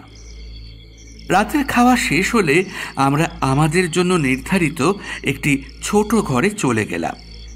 তার আগে বৃদ্ধ সর্দার কিছু একটা বলে গেল। সে চলে গেলে লকাইদাকে প্রশ্ন করলাম, উনি কি বলে গেলেন লকাইদা? কিছুই না, আমরা যেন কাল সকাল হলেই মানে মানে কেটে পড়ি, সেটাই বলে গেলেন। এই ব্যাপারটা কি হলো বলো তো? সব তো ঠিকই ছিল, হঠাৎ করে। ওরা চায় না আমরা এখানে থাকি। কিন্তু কেন? তার কারণ ওরা চায় না বাইরের কেউ ওদের দেবতার থাকার জায়গা জানুক বা ওই ব্যাপার নিয়ে কৌতূহল দেখাক। এতে ওদের দেবতা রুষ্ট হবেন, আর সেটা হলে সেন্সি কালান্তক রূপে নেমে আসবে ওদের উপর। তাহলে এবার আমরা কি করব? এর মানে তো ওরা আমাদের সেই নদীটার কথাও জানাবে না। তা তো জানবে না, কিন্তু আমরা ফিরে যাব না, অন্তত একবার খুঁজে না দেখে তো যাবই না। কিন্তু সেই পাহাড় নদী খুঁজবেটা কেমন করে? একটা উপায় আছে। সেটা কি? মিং হানের তোলা ছবিটা আমাদের কাছে আছে, সেটা দেখে এই জায়গাটা খুঁজে বের করতে হবে। তুমি কি খেপেছ লুব্ধক? এত বড় জঙ্গলের কোথায় সেই জায়গা আমরা খুঁজে বের করব কেমন করে? জানি কাজটা সহজ হবে না, কিন্তু এরা কিছু না বললে ও ছাড়া উপায় তো দেখছি না। তবে আমার ধারণা কাজটা খুব কঠিন হবে না। সেটা কেমন ভাবে? দেখ, এদের কথা অনুযায়ী সর্দার হওয়ার জন্য ওই পাহাড়ে উঠতে হয়। আমার ধারণা পাহাড়টা এখান থেকে খুব একটা দূরে নয়, আশেপাশেই কোথাও আছে পাহাড়টা। কিন্তু কোন দিকে? এখান থেকে উত্তর দিকেই হবে, তার কারণ ম্যাপে দেখেছি অন্য কোনো দিকে পাহাড় নেই। কিন্তু উত্তরের দিকে তো একটা নয়, অনেকগুলোই চূড়া আছে। তার মধ্যে কোনটা কি করে বুঝবো? সব কটায় উঠে দেখা তো সম্ভব নয়। আপনি মনে হয় ছবিটা ঠিক করে দেখেননি প্রফেসর। ছবিতে স্পষ্ট দেখা যাচ্ছে প্রাণীটা যে জায়গায় উঠছে তার আশেপাশে জঙ্গলের মাঝে একটাই মাত্র পাহাড় মাথা তুলে দাঁড়িয়ে আছে। প্রাণীটার মুখও ওই পাহাড়টার দিকেই ছিল, অর্থাৎ প্রাণীটা যে এলাকায় আছে সেখানে একটাই পাহাড় আছে। প্রাণীবিজ্ঞানী মিস্টার হান সেই পাহাড় খুঁজে বের করেছিলেন, কিন্তু তখন অভিযান চালানোর মতো রসদ না থাকায় ফিরে গিয়েছিলেন। তারপরে আবার যান। আমার মতে উনি পাহাড়ের উপরে সেই গুহাটাও খুঁজে পেয়েছিলেন, আর সেখানেই হয়তো প্রাণীটার খাদ্যে পরিণত হয়েছিলেন, বা ওই সেন্সির কাছেই। এই সেন্সি ব্যক্তিকে দেখার খুব ইচ্ছে হচ্ছে। অমর মানুষ কি সত্যি সম্ভব? এখন তো মনে হচ্ছে সবই সম্ভব। ঠিকই বলেছেন। আপাতত চলুন শুয়ে পড়া যাক, কাল সকাল হলেই বেরিয়ে পড়ব। আমরা শুয়ে পড়লাম। ওই দিন রাতেই এমন একটা কাণ্ড হলো যে তারপরে আমাদের অভিযানটা বেশ কিছুটা সহজ হয়ে গেল। বুদ্ধি খাটিয়ে পাহাড়টা খোঁজার আর দরকার পড়ল না, সেটা বৃদ্ধ সর্দারই জানিয়ে দিলেন। রাত তখন বেশ গভীর। হঠাৎ করেই ঘুমটা ভেঙে গেল বেশ কিছু লোকের চিৎকারে, আদিবাসীদের চিৎকার। ধর্মর করে উঠে বসলাম। আমরা তিনজনেই কুঁড়ে ঘরের বাইরে বেরিয়ে এলাম। কি হয়েছে সেটা একজন আদিবাসীকে প্রফেসর জিজ্ঞাসা করলে সে জানালো, গ্রামে একটা মানুষ খেকো বাঘ হামলা করেছে। শুধু তাই নয়, একজনকে জখমও করেছে। কথাটা শুনেই আমার পায়ের তলার মাটি যেন সরে গেল। মনে হলো ছুটে গিয়ে কুঁড়ের মধ্যে ঢুকে দরজা বন্ধ করে চুপচাপ বসে থাকি। তারপরে ভাবলাম, ওই অপুক্ত কুঁড়ে বাঘের থাকা সহ্য করতে পারবে না, তার থেকে বাইরে থাকাই ভালো, অন্তত আশপাশের উপরে লক্ষ্য রাখা যাবে। লকাইতের ভাবনা চিন্তা দেখলাম একেবারেই আলাদা। সে ছুটে গিয়ে একটা রাইফেল নিয়ে বাইরে এলো। তারপর আদিবাসীটার কাছে জানতে চাইল বাঘটা এখনো আছে কিনা। লোকটা জানালো সেটা আশেপাশেই আছে, তবে গা ঢাকা দিয়েছে। কথা হচ্ছে এমন সময় আবার কয়েকটা চিৎকার ভেসে এলো, আর লকাইদা দাঁড়ালো না, ছুট লাগালো সেদিকে। অগত্যা আমি আর প্রফেসরও ছুটলাম তার পিছন পিছন। জায়গাটায় গিয়ে দৃশ্য দেখে আমার বুকের রক্ত শুকিয়ে গেল। দেখলাম একটা জায়গায় গ্রামের লোকেরা মশাল জ্বালিয়ে জড়ো হয়েছে, তাদের হাতে তীর ধনুক। তারা সকলেই চেঁচাচ্ছে, আর ওদের থেকে কিছুটা দূরে মাটিতে বসে কাঁদছে একটা বাচ্চা ছেলে। আর তার থেকে হাত সাথে দূরে দাঁড়িয়ে আছে একটা প্রকাণ্ড ইন্দো চাইনিজ বাঘ। দেখলাম এটার সাইজ জঙ্গলে আগে যে বাঘটা দেখেছিলাম তার থেকেও বেশ কিছুটা বড়। ওটার মুখের ভাবও যেন অনেক বেশি হিংস্র বলেই মনে হলো। ওর মুখে রক্তও দেখলাম। জুলজুলের চোখে শয়তানটা বাচ্চা ছেলেটাকে দেখছিল। আদিবাসীগুলোর হাতে তীর ধনুক থাকলেও তারা কিছু করতে পারছিল না। বাঘটা এই সময় কয়েক পা পিছনে গেল। বুঝলাম সে সামনের দিকে ঝাঁপ দেওয়ার পরিকল্পনা করছে। আদিবাসীদের দলটা থেকেও চিৎকার উঠল। বাঘটা প্রচন্ড গর্জন করে লাফ দিল। আমি আর সহ্য করতে পারলাম না, চোখ বুজে নিলাম। ঠিক তখন আরেকটা গর্জনের শব্দ আমার কানে এলো, রাইফেলের গর্জন। তড়িঘড়ি চোখ খুললাম, লকাইদাই গুলি ছুঁড়েছে। তার রাইফেল সামনের দিকে ওঁচানো। এবারে বাঘটার দিকে তাকালাম, অবাক হয়ে দেখলাম বাচ্চা ছেলেটা তখনও মাটিতে বসে কাঁদছে, আর প্রকাণ্ড বাঘটা তার ঠিক সামনে মাটিতে পড়ে আছে। প্রাণীটার কপাল ফুটো, সেখান থেকে রক্ত বেরিয়ে আসছে। আশেপাশের সকলে একদম চুপ। এরপরে আদিবাসীরা একসাথে মহা আনন্দে চেঁচিয়ে উঠল। সকলে মিলে লকাইদার সামনে মাথা হেঁট করে কি সব যেন বলল। ভাষা বুঝতে না পারলেও বুঝলাম তারা ধন্যবাদ জানাচ্ছে। বৃদ্ধ সর্দারও এলো, সেও লকাইদাকে ধন্যবাদ জানালো। পরে জেনেছিলাম বাচ্চা ছেলেটা বৃদ্ধের নাতি। এই ঘটনার পরে আদিবাসীরা প্রায় নাচতে নাচতে আমাদের কোঁড়ে পর্যন্ত নিয়ে গেল। কোঁড়েতে ঢুকে বৃদ্ধ সর্দার লকাইদের কাছে জানতে চাইল এই উপকারের পরিবর্তে সে কি চায়। লকাইদা বেশি না ভেবে জানালো জঙ্গলের মধ্যে ওই পাহাড়টার খোঁজ দিলেই হবে। বৃদ্ধ সর্দার বেশ কিছুক্ষণ কিসব ভাবলেন, তারপরে সেই দুর্বোধ্য ভাষায় বলে চললেন।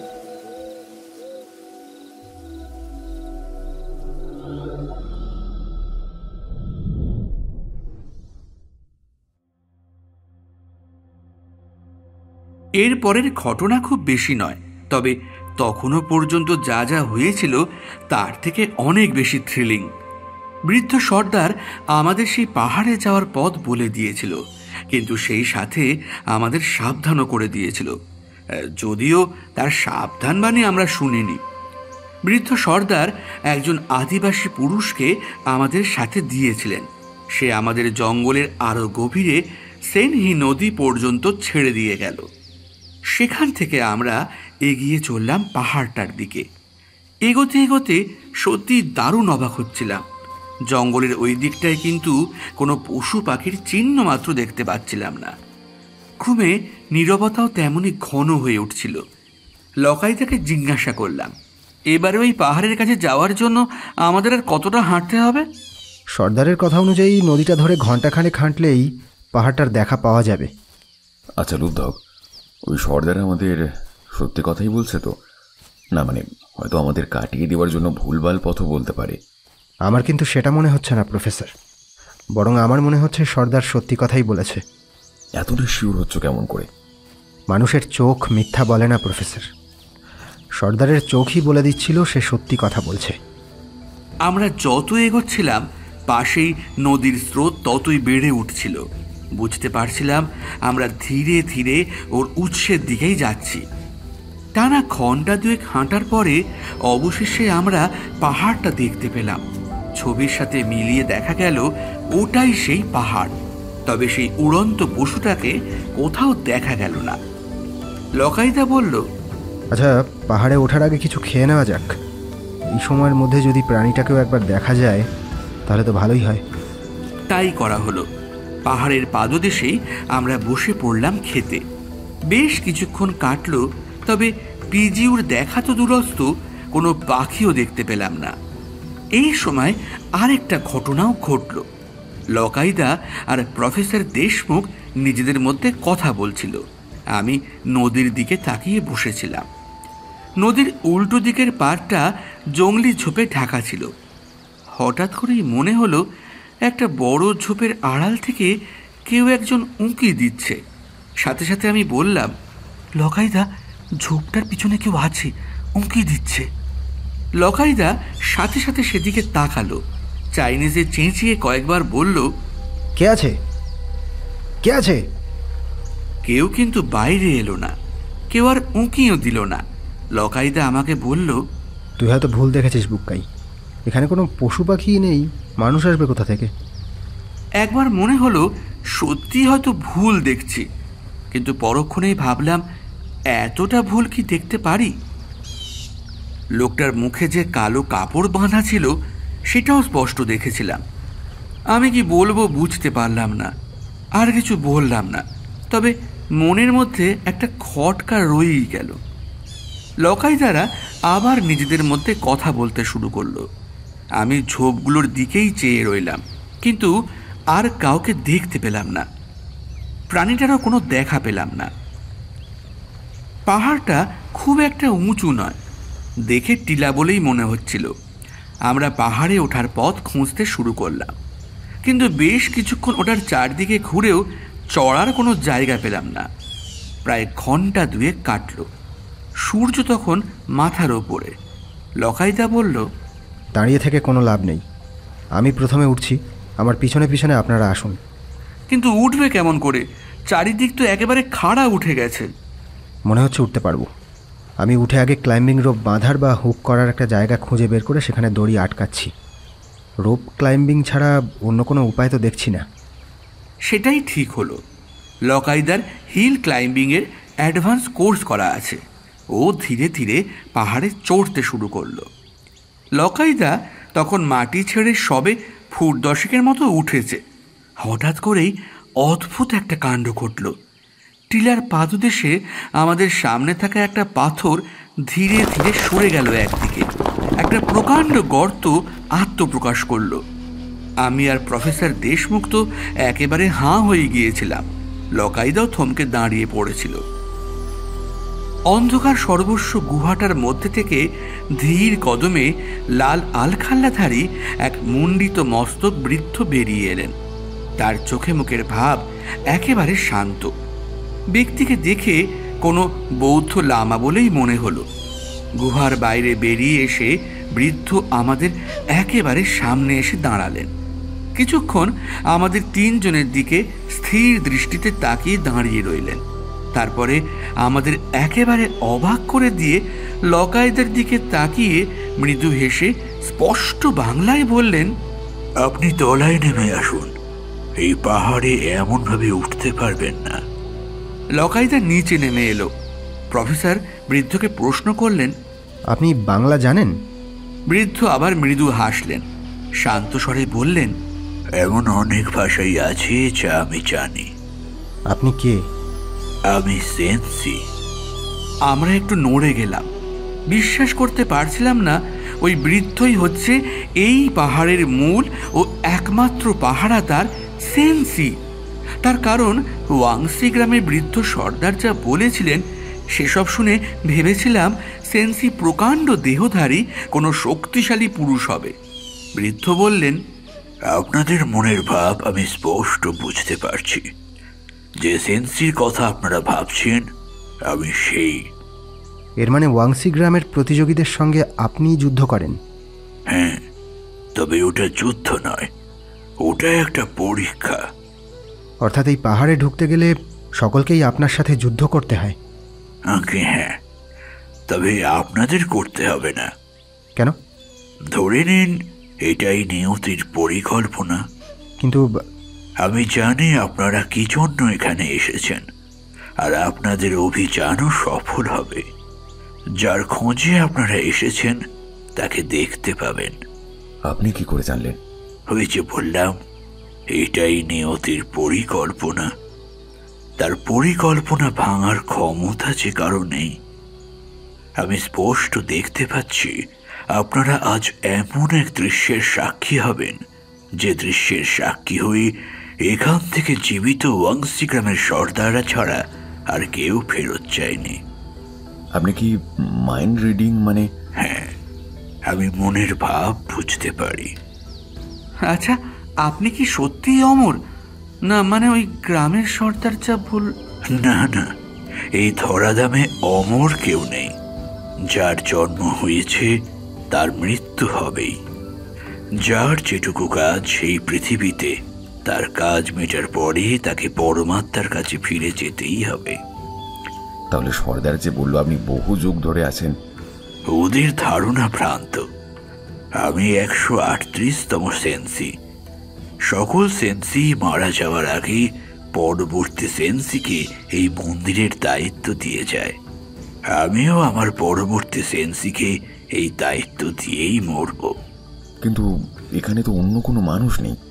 যে সেন্সি হয় তার প্রথম কাজ হয় পরবর্তী সেন্সিকে খুঁজে আনা। সেন্সি হওয়ার জন্য বিশেষ কিছু গুণাবলী লাগে, সেগুলো শুধুমাত্র একজন সেন্সি শনাক্ত করতে পারে। আমিও তেমনই একজনকে খুঁজে এনেছি, এখন তার প্রশিক্ষণ চলছে। সেন্সি হওয়ার জন্য কঠিন ধ্যান আর অধ্যাবসায় লাগে। আমার মৃত্যুর এখনো 10 বছর বাকি। মৃত্যুর সময় আমি তাকে এই মন্দিরের দায়িত্ব দিয়ে যাব। তা নতুন সেন্সিকে খুঁজতে যাওয়ার সময় এই জায়গা রক্ষা করে কে? আমরা যতদূর জানি যে এই জায়গা সোনায় পরিপূর্ণ, সেই সময় তো যে কেউ সেসব লুট করতে পারে। সেটা সম্ভব নয়। সেন্সির সাহায্য ছাড়া মন্দিরের গর্ভগৃহে যাওয়া অসম্ভব। এই পাহাড়ে চড়াও সম্ভব নয়। আর তারপরেও যদি কেউ সে জায়গায় পৌঁছে যায়, সে আর ফেরে না। ফেরে না কেন? তার উপরে দেবতার অভিশাপ নেমে আসে। আপনারা তো দেবতার খোঁজেই এসেছেন, তাই না? পিজিউ তাহলে সত্যি আছে? হ্যাঁ, আছে। আমরা সকলে একদম চুপ। বৃদ্ধ সেন্সি বললেন, আসুন আপনারা আমার সাথে, তবে মনের সকল লোভ লালসাকে বিসর্জন দিয়েই আসবেন। সেই চরম ক্ষণ আগত। কোন সময়ের কথা বলছেন আপনি? সময় হলে সে প্রশ্নের উত্তরও পাবেন। আসুন। আমরা বৃদ্ধের সাথে গুহার মধ্যে ঢুকলাম। অন্ধকার গুহার ভেতর দিয়ে কিছুক্ষণ হাঁটার পরেই অদ্ভুত সুন্দর নেশা ধরানো একটা গন্ধ নাকে এসে ধাক্কা দিল। সেই সাথে কিছুটা দূরে হলদেটে আলোর ছটাও চোখে পড়ল। মনে হলো ভিতরে কোথাও মশাল জ্বলছে, কিন্তু সে ধারণা যে ভুল সেটা ওখানে গিয়ে বুঝতে পারলাম। যা দেখলাম তাতে আমাদের চক্ষু চড়ক গাছ হয়ে গেল। সেখানে গিয়ে দেখলাম গোটা জায়গাটা প্রায় সোনায় মোড়ানো। গুহার দেওয়ালের পাথরগুলোতে মোটা সোনার আস্তরণ। অনেকগুলো মানব মূর্তি দেখতে পেলাম। তাদের চোখ মুখ এতই নিখুঁত যে আসল মানুষ বলে ভুল হয়। আমি একটা মূর্তির গায়ে সবে হাত দিতে যাচ্ছি, সেন্সি বললেন, দয়া করে কিছুতে হাত দেবেন না, তাহলে দেবতার রোষে পড়বেন। আপনার অবস্থাও ওই রকমই হবে। তার মানে এরা সবাই আসল? হ্যাঁ, সকলেই মানুষ ছিলেন, কিন্তু এখন প্রাণীর অভিশপ্ত স্বর্ণমূর্তি ছাড়া আর কিছুই নয়। আমি হাত সরিয়ে নিলাম। লকাইদা আমাকে একটা খোঁচা দিল। ওর দিকে তাকালাম। ও একটা মূর্তির দিকে ইশারা করলো। সেদিকে তাকালাম। ফিসফিস করে ও বলল, ওটা প্রাণী বিজ্ঞানী মিনাং। বুঝতে সমস্যা হলো না যে তিনি কেন আর ফেরেননি। আমি জিজ্ঞাসা করলাম, কিন্তু পিজিউ কই? সেন্সি সামনের দিকে ইশারা করলেন। আমরা সেদিকে তাকালাম। দেখলাম গুহার ওই দেওয়ালটায় প্রায় ফুট 10 কি 12 ফুটের দুটো মূর্তি মুখোমুখি দাঁড়িয়ে আছে। মূর্তি দুটো আমার চেনা, পিজিউর মূর্তি। একটা বিজিই আর একটা তিয়ানলু। বললাম, কিন্তু এ দুটো তো মূর্তি। সময় হোক, দেবতার আসল রূপও দেখতে পাবেন। আর বেশি সময় বাকি নেই। সেই মোক্ষম সময় প্রায় উপস্থিত। আপনারা আরেকটু ধৈর্য। এবারে সেন্সির কথা শেষ হলো না। তার আগেই যে দিক দিয়ে আমরা ঢুকেছিলাম সেদিক থেকে বেশ কয়েকজনের হেঁটে আসার শব্দ ভেসে এলো। পায়ের শব্দ শুনে মনে হলো অন্তত গোটা কুড়ি মানুষ হেঁটে এগিয়ে আসছে। তাদের বুটের খটমট শব্দ গুহার দেওয়ালে ধাক্কা খেতে খেতে গোটা জায়গাটায় প্রতিধ্বনিত হতে লাগলো। লকাইদা সেন্সিকে প্রশ্ন করলো, কি আপনি যে বললেন আপনার সাহায্য ছাড়া এখানে কেউ আসতে পারবে না? সেন্সি হাসলেন, বললেন, প্রথমেই যে বললাম, নিয়তি রচনা পরিবর্তন কেউ করতে পারবে না। যা হওয়ার তা হবেই। এরপরে অনেকগুলো ঘটনা পরপর ঘটে গেল। তার আকস্মিকতায় আমি আর লকাইদা একেবারে হতভম্ব হয়ে গেলাম। বোকার মতো শুধু চুপচাপ দাঁড়িয়ে সবটা দেখে গেলাম। অল্পক্ষণের মধ্যেই 20-25 জনের একটা দল এসে উপস্থিত হলো সেখানে। তারা সকলে কালো পোশাকধারী। প্রত্যেকের হাতেই আধুনিক উন্নত আগ্নেয়াস্ত্র। আর তাদের সামনে দাঁড়িয়ে আছেন রিপোর্টার মিয়ানতাও। তার মুখে নৃশংস হাসি। আমরা তো একেবারে হাঁ। প্রফেসর দেশমুখ বললেন, মিয়ান, তুমি? Yes, Deshmukh, it's me. Are you surprised? কিন্তু তুমি এভাবে এখানে, আর ওরা কারা?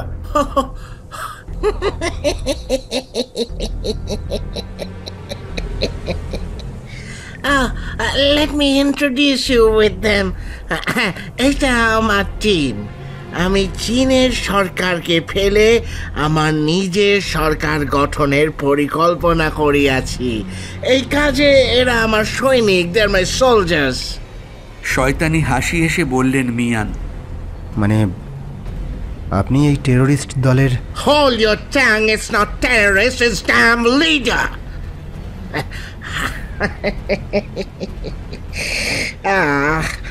I should keep my calm. আমি এই দলের লিডার।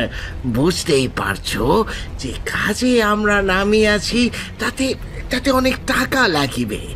সুতরাং that gold, we really need that gold. Ming যখন প্রথমবার আমাকে কথাগুলো বলেছিল, I don't believe him.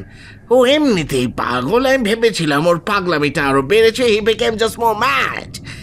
কিন্তু তুমি, when you showed me that picture, I trust you.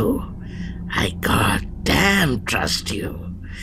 তখনই ঠিক করিয়া ফেলেছিলাম তোমাদের নজরের বাইরে যেতে দেওয়া যাবে না।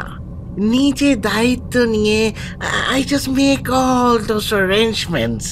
অবশ্য দেখতে গেলে আমাকেই তোমাদের থ্যাঙ্কস জানানো উচিত। এত সোনা পেলাম, তার সাথে এই জায়গা, আর তার সাথে ওই প্রাণীটা খুঁজে বার করার নাম এবার আমি পাবো। আমি বেঁচে থাকতে তোকে সেই কাজ করতে দেব না শয়তান। কথাটা বলেই প্রফেসর দেশমুখ তার বন্দুক তুললেন মিয়ানের দিকে। সাথে সাথে মিয়ানও একটা রিভলভার তুললেন। তার পিছনে দাঁড়িয়ে থাকা লোকগুলো আমাদের দিকে বন্দুক তাক করে ধরল।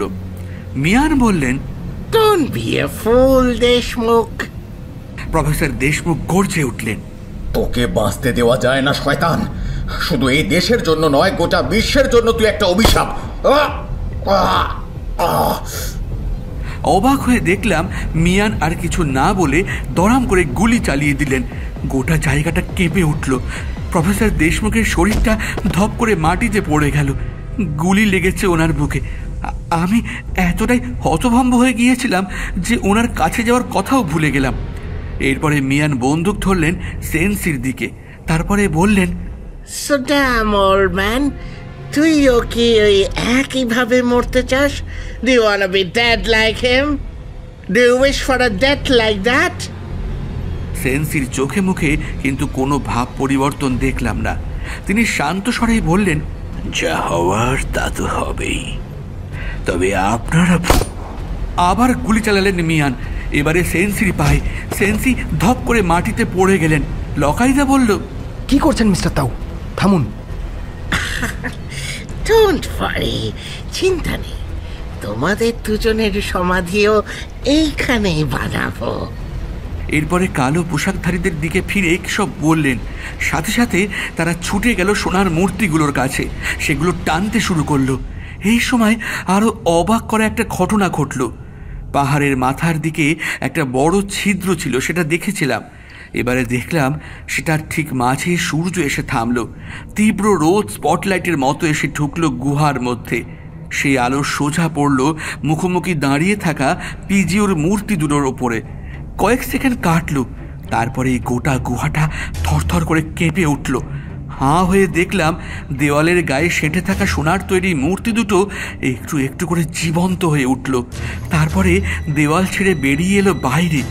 মিস্টার মিয়ান আর তার সেনারাও দৃশ্য দেখে থ মেরে গেল। সম্পূর্ণ সোনার তৈরি বিশাল বিকট প্রাণী দুটোর শুধু মুখটুকু লাল। তারা পরপর বেশ কয়েকটা প্রচণ্ড গর্জন করল। তারপরে গুহার মধ্যেই উঠতে শুরু করলো। পলকের জন্য তাকালাম সেন্সির দিকে। দেখলাম তার ঠোঁটের কোণে রহস্যময় একটা হাসি। তিনি বললেন, নিয়তির লিখন কেউ বদলাতে পারে না। দেবতা আজ স্বীকার করবে এ তাঁরই ডাক। দেবতাই ওদের টেনে এনেছেন। এরপরে যা দেখলাম সেসব আদৌ সত্যি না স্বপ্ন সেটা এখনো বুঝে উঠতে পারি না। মিয়ান চিৎকার করলেন, Shoot those animals! লোকগুলো প্রাণী দুটোর দিকে গুলি চালাতে শুরু করলো। গুলি লাগলো তাদের গায়ে, কিন্তু কোনো ক্ষতি হলো না।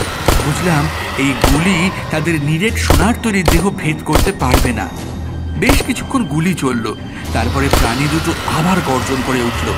ততক্ষণ কোনটা বিজি আর কোনটা তিয়ানলু আমি চিনে গেছি।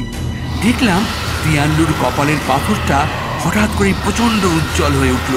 সেখান থেকে তীব্র নীলচে আলোক জ্যোতি ছিটকে গিয়ে পড়ল কালো পোশাকধারীদের ওপরে। সেকেন্ডের মধ্যে প্রত্যেকটা মানুষ যেমন ছিল তেমন অবস্থাতেই নিরেট সোনার হয়ে গেল।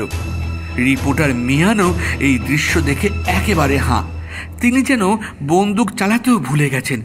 বিজিই এবারে ধীরে ধীরে গিয়ে দাঁড়ালো তার ঠিক সামনে। আরও একটা গর্জন করে বিজিই তাকে মুখে তুলে নিল। তারপরে পরপর 2-3টে আছাড় দিল।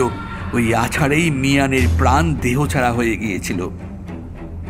তবে অবাক হয়ে দেখলাম প্রাণী দুটো আমাকে বা লকাইদাকে কিন্তু কিচ্ছুটি বলল না। কয়েকবার তো ওরা আমাদের পাশ দিয়ে ঘুরে চলেও গেল। এরপরে কয়েকটা সোনার তৈরি মূর্তি ওরা দুজনে খেয়ে নিল। তারপরে উড়তে শুরু করলো। কয়েকটা পাক খেয়ে উপরের বড় গর্তটা দিয়ে তীরের মতো বাইরে বেরিয়ে গেল। আমরা হাঁ হয়ে দাঁড়িয়ে রইলাম। হুঁশ প্রথমে লকাই দাঁড়িয়ে এলো। সে তড়িঘড়ি ছুটে গেল সেন্সির কাছে, তাকে ধরে তুলল। সেন্সের মুখে কিন্তু যন্ত্রণার লেশ মাত্র দেখলাম না। তিনি উঠে দাঁড়িয়ে নিজে থেকেই এগিয়ে গেলেন একটা বড় মাটির পাত্রের কাছে। সেটা থেকে দুহাতে কিছুটা জল নিয়ে ঢেলে দিলেন তার ক্ষতস্থানে। অবাক হয়ে দেখলাম মুহূর্তের মধ্যেই সেই ক্ষত উধাও। এরপরে তিনি সেই জল প্রফেসর দেশমুখের ক্ষতস্থানেও দিলেন। কয়েক সেকেন্ডের মধ্যে তার ক্ষত তো সেরে গেলই, সেই সাথে প্রাণের স্পন্দনও লক্ষ্য করলাম। কি বলবো বুঝতে পারছিলাম না। লকাইদার দিকে তাকিয়ে দেখলাম তারও একই অবস্থা। সেন্সি এবারে ধীরে ধীরে আমাদের সামনে এসে দাঁড়ালেন। হাসি মুখে বললেন, আপনাদের ধন্যবাদ, কিন্তু এবার যে আপনাদের যেতে হবে। তারপরে নিজের 2 হাত রাখলেন আমাদের মাথায়। আমরা বাঁধা দিলাম না, কিন্তু পর মুহূর্তে মনে হলো শরীরের মধ্যে দিয়ে যেন কারেন্ট বয়ে গেল। মাথা হঠাৎ করে খুব ধরে গেল। গোটা বিশ্বের ঘুম যেন এসে জমা হলো আমার চোখে। শরীরও কেমন যেন হালকা হয়ে গেল। আমি আর চেয়ে থাকতে পারলাম না, মাটিতে লুটিয়ে পড়লাম। জ্ঞান হারানোর আগে দেখলাম লকাইদাও মাটিতে পড়ে গেল। জ্ঞান কতদিন পরে ফিরেছিল সেটা জানি না। জ্ঞান ফিরতে দেখেছিলাম আমি, লকাইদা আর প্রফেসর দেশমুখ শুয়ে আছি ফরেস্ট বাংলোর একটা ঘরে, আর আমাদের মাথার কাছে দাঁড়িয়ে আছে জিনসুই। পাশে ফিরে দেখলাম প্রফেসর আর লকাইদারও জ্ঞান ফিরেছে। জিন আমাদের জিজ্ঞাসা করলো, স্যার আপনাদের সাথে কি হয়েছিল? লকাইদা বলতেই যাচ্ছিল, কিন্তু প্রফেসর আমাদের কিছু বলতে না দিয়ে বলল, কিছুই না, এত ক্লান্ত ছিলাম যে ওই একটু জ্ঞান হারিয়ে ফেলেছিলাম। কিন্তু তুমি আমাদের পেলে কেমন করে? বুঝলাম আসলে কি হয়েছিল সেটা প্রফেসর বলতে চাইছেন না। জিন উত্তর দিল, বাংলো থেকে কিছুটা দূরে জঙ্গলের মধ্যে আপনারা পড়েছিলেন। আমি তো দেখতে পেয়ে কয়েকজনকে নিয়ে গিয়ে তুলে এনেছি। লকাইদা একটা দীর্ঘশ্বাস ছেড়ে বলল, থ্যাংক ইউ জিন, তুমি না থাকলে আমরা হয়তো বনের বাঘের খাদ্য হতাম। আমি আর কিছু বললাম না, চুপ করে শুয়েই রইলাম। এখানে একটা কথা ছোট করে বলে রাখি। ঘটনাটার কথা আমি লিখলাম বটে, তবে ওই পাহাড়ে যাওয়ার পথ, সেন্সির মুখ বা যে গুহাটা দিয়ে গিয়েছিলাম সেসব কিছুও কিন্তু পরিষ্কার করে আর মনে করতে পারি না। মনে করতে গেলেই কেমন সব ঝাপসা স্মৃতি ভেসে ওঠে চোখের সামনে। বেশি ভাবলে মাথা যন্ত্রণা করে। পরে লকাইদাকে জিজ্ঞাসা করেছি এমন কেন হয়, তাতেও বলেছে সেন্সি কোনোভাবে আমাদের হিপনোটাইজ করেছিলেন, তারপরে ওই স্মৃতিগুলোকে ঝাপসা করে দিয়েছিলেন। উনি শুধু মানুষের মন পড়তেই পারেন না, মনের মধ্যে ঢুকতেও পারেন। আমি আর কিছু জানতে চাইনি, কারণ আমারও এই একই ধারণা।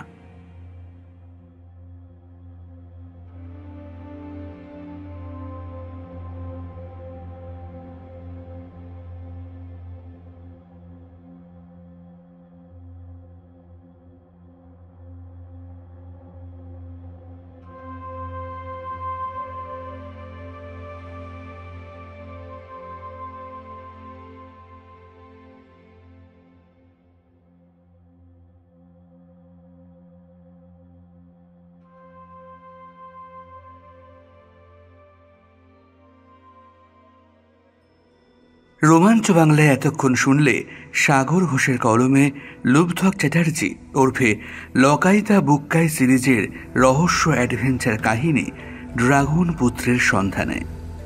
গল্প পাঠে ও সাগর ঘোষ ওরফে বুক্কাইয়ের ভূমিকায় সৌরভ সাহা, সাগরের মায়ের ভূমিকায় নমিতা সাহা, লুব্ধক চ্যাটার্জি ওরফে লকাইতার ভূমিকায় সৌমেন মজুমদার, লকাইতার মায়ের ভূমিকায় দেবস্মিতা দাস, প্রফেসর অভিরাম দেশমুখের ভূমিকায় দীপম ঘোষ, সাংবাদিক মিয়ান তাওয়ের ভূমিকায় শুভদীপ নাথ, পথপ্রদর্শক জিনের ভূমিকায় সুমন রায় এবং নিতাইদা ও সেন্সির ভূমিকায় সৌরভ সাহা। গল্পটির নাট্যরূপ ও সামগ্রিক পরিচালনায় আমি সৌরভ সাহা। বিশ্ববরেণ্য লেখক এইচ.পি. লাভক্রাফট ও রোমাঞ্চ বাংলার জন্ম মাসে এই গল্পটি আমাদের বিশেষ নিবেদন। সকলের কেমন লাগলো কমেন্ট বক্সে অবশ্যই জানিও এবং ভালো লাগলে লাইক শেয়ার করো অবশ্যই। এবং এখনও যারা নতুন আছো সকলের কাছে বিনীত অনুরোধ, আমাদের চ্যানেলটি অবশ্যই সাবস্ক্রাইব করে দিও এবং বেল নোটিফিকেশনটা অন করে দিও, যাতে আরও অনেক বেশি করে তোমাদের কাছে পৌঁছে যেতে পারি নতুন নতুন গল্পের সম্ভার নিয়ে। সকল কুশীলব এবং শ্রোতা বন্ধুরা এই 2 বছর যেভাবে আমাদের পাশে ছিলে সকলে, সেভাবেই আরও বেশি করে আগামী দিনে সকলকে পাশে পাবো এই কামনা করি। সকলে ভালো থেকো, সুস্থ থেকো। ফিরে আসছি খুব শিগগিরই আবারও একটি মনের মতো গল্প নিয়ে। আর হ্যাঁ, গল্প মানেই রোমাঞ্চ বাংলা। শুনতে থাকো, গল্পে থাকো।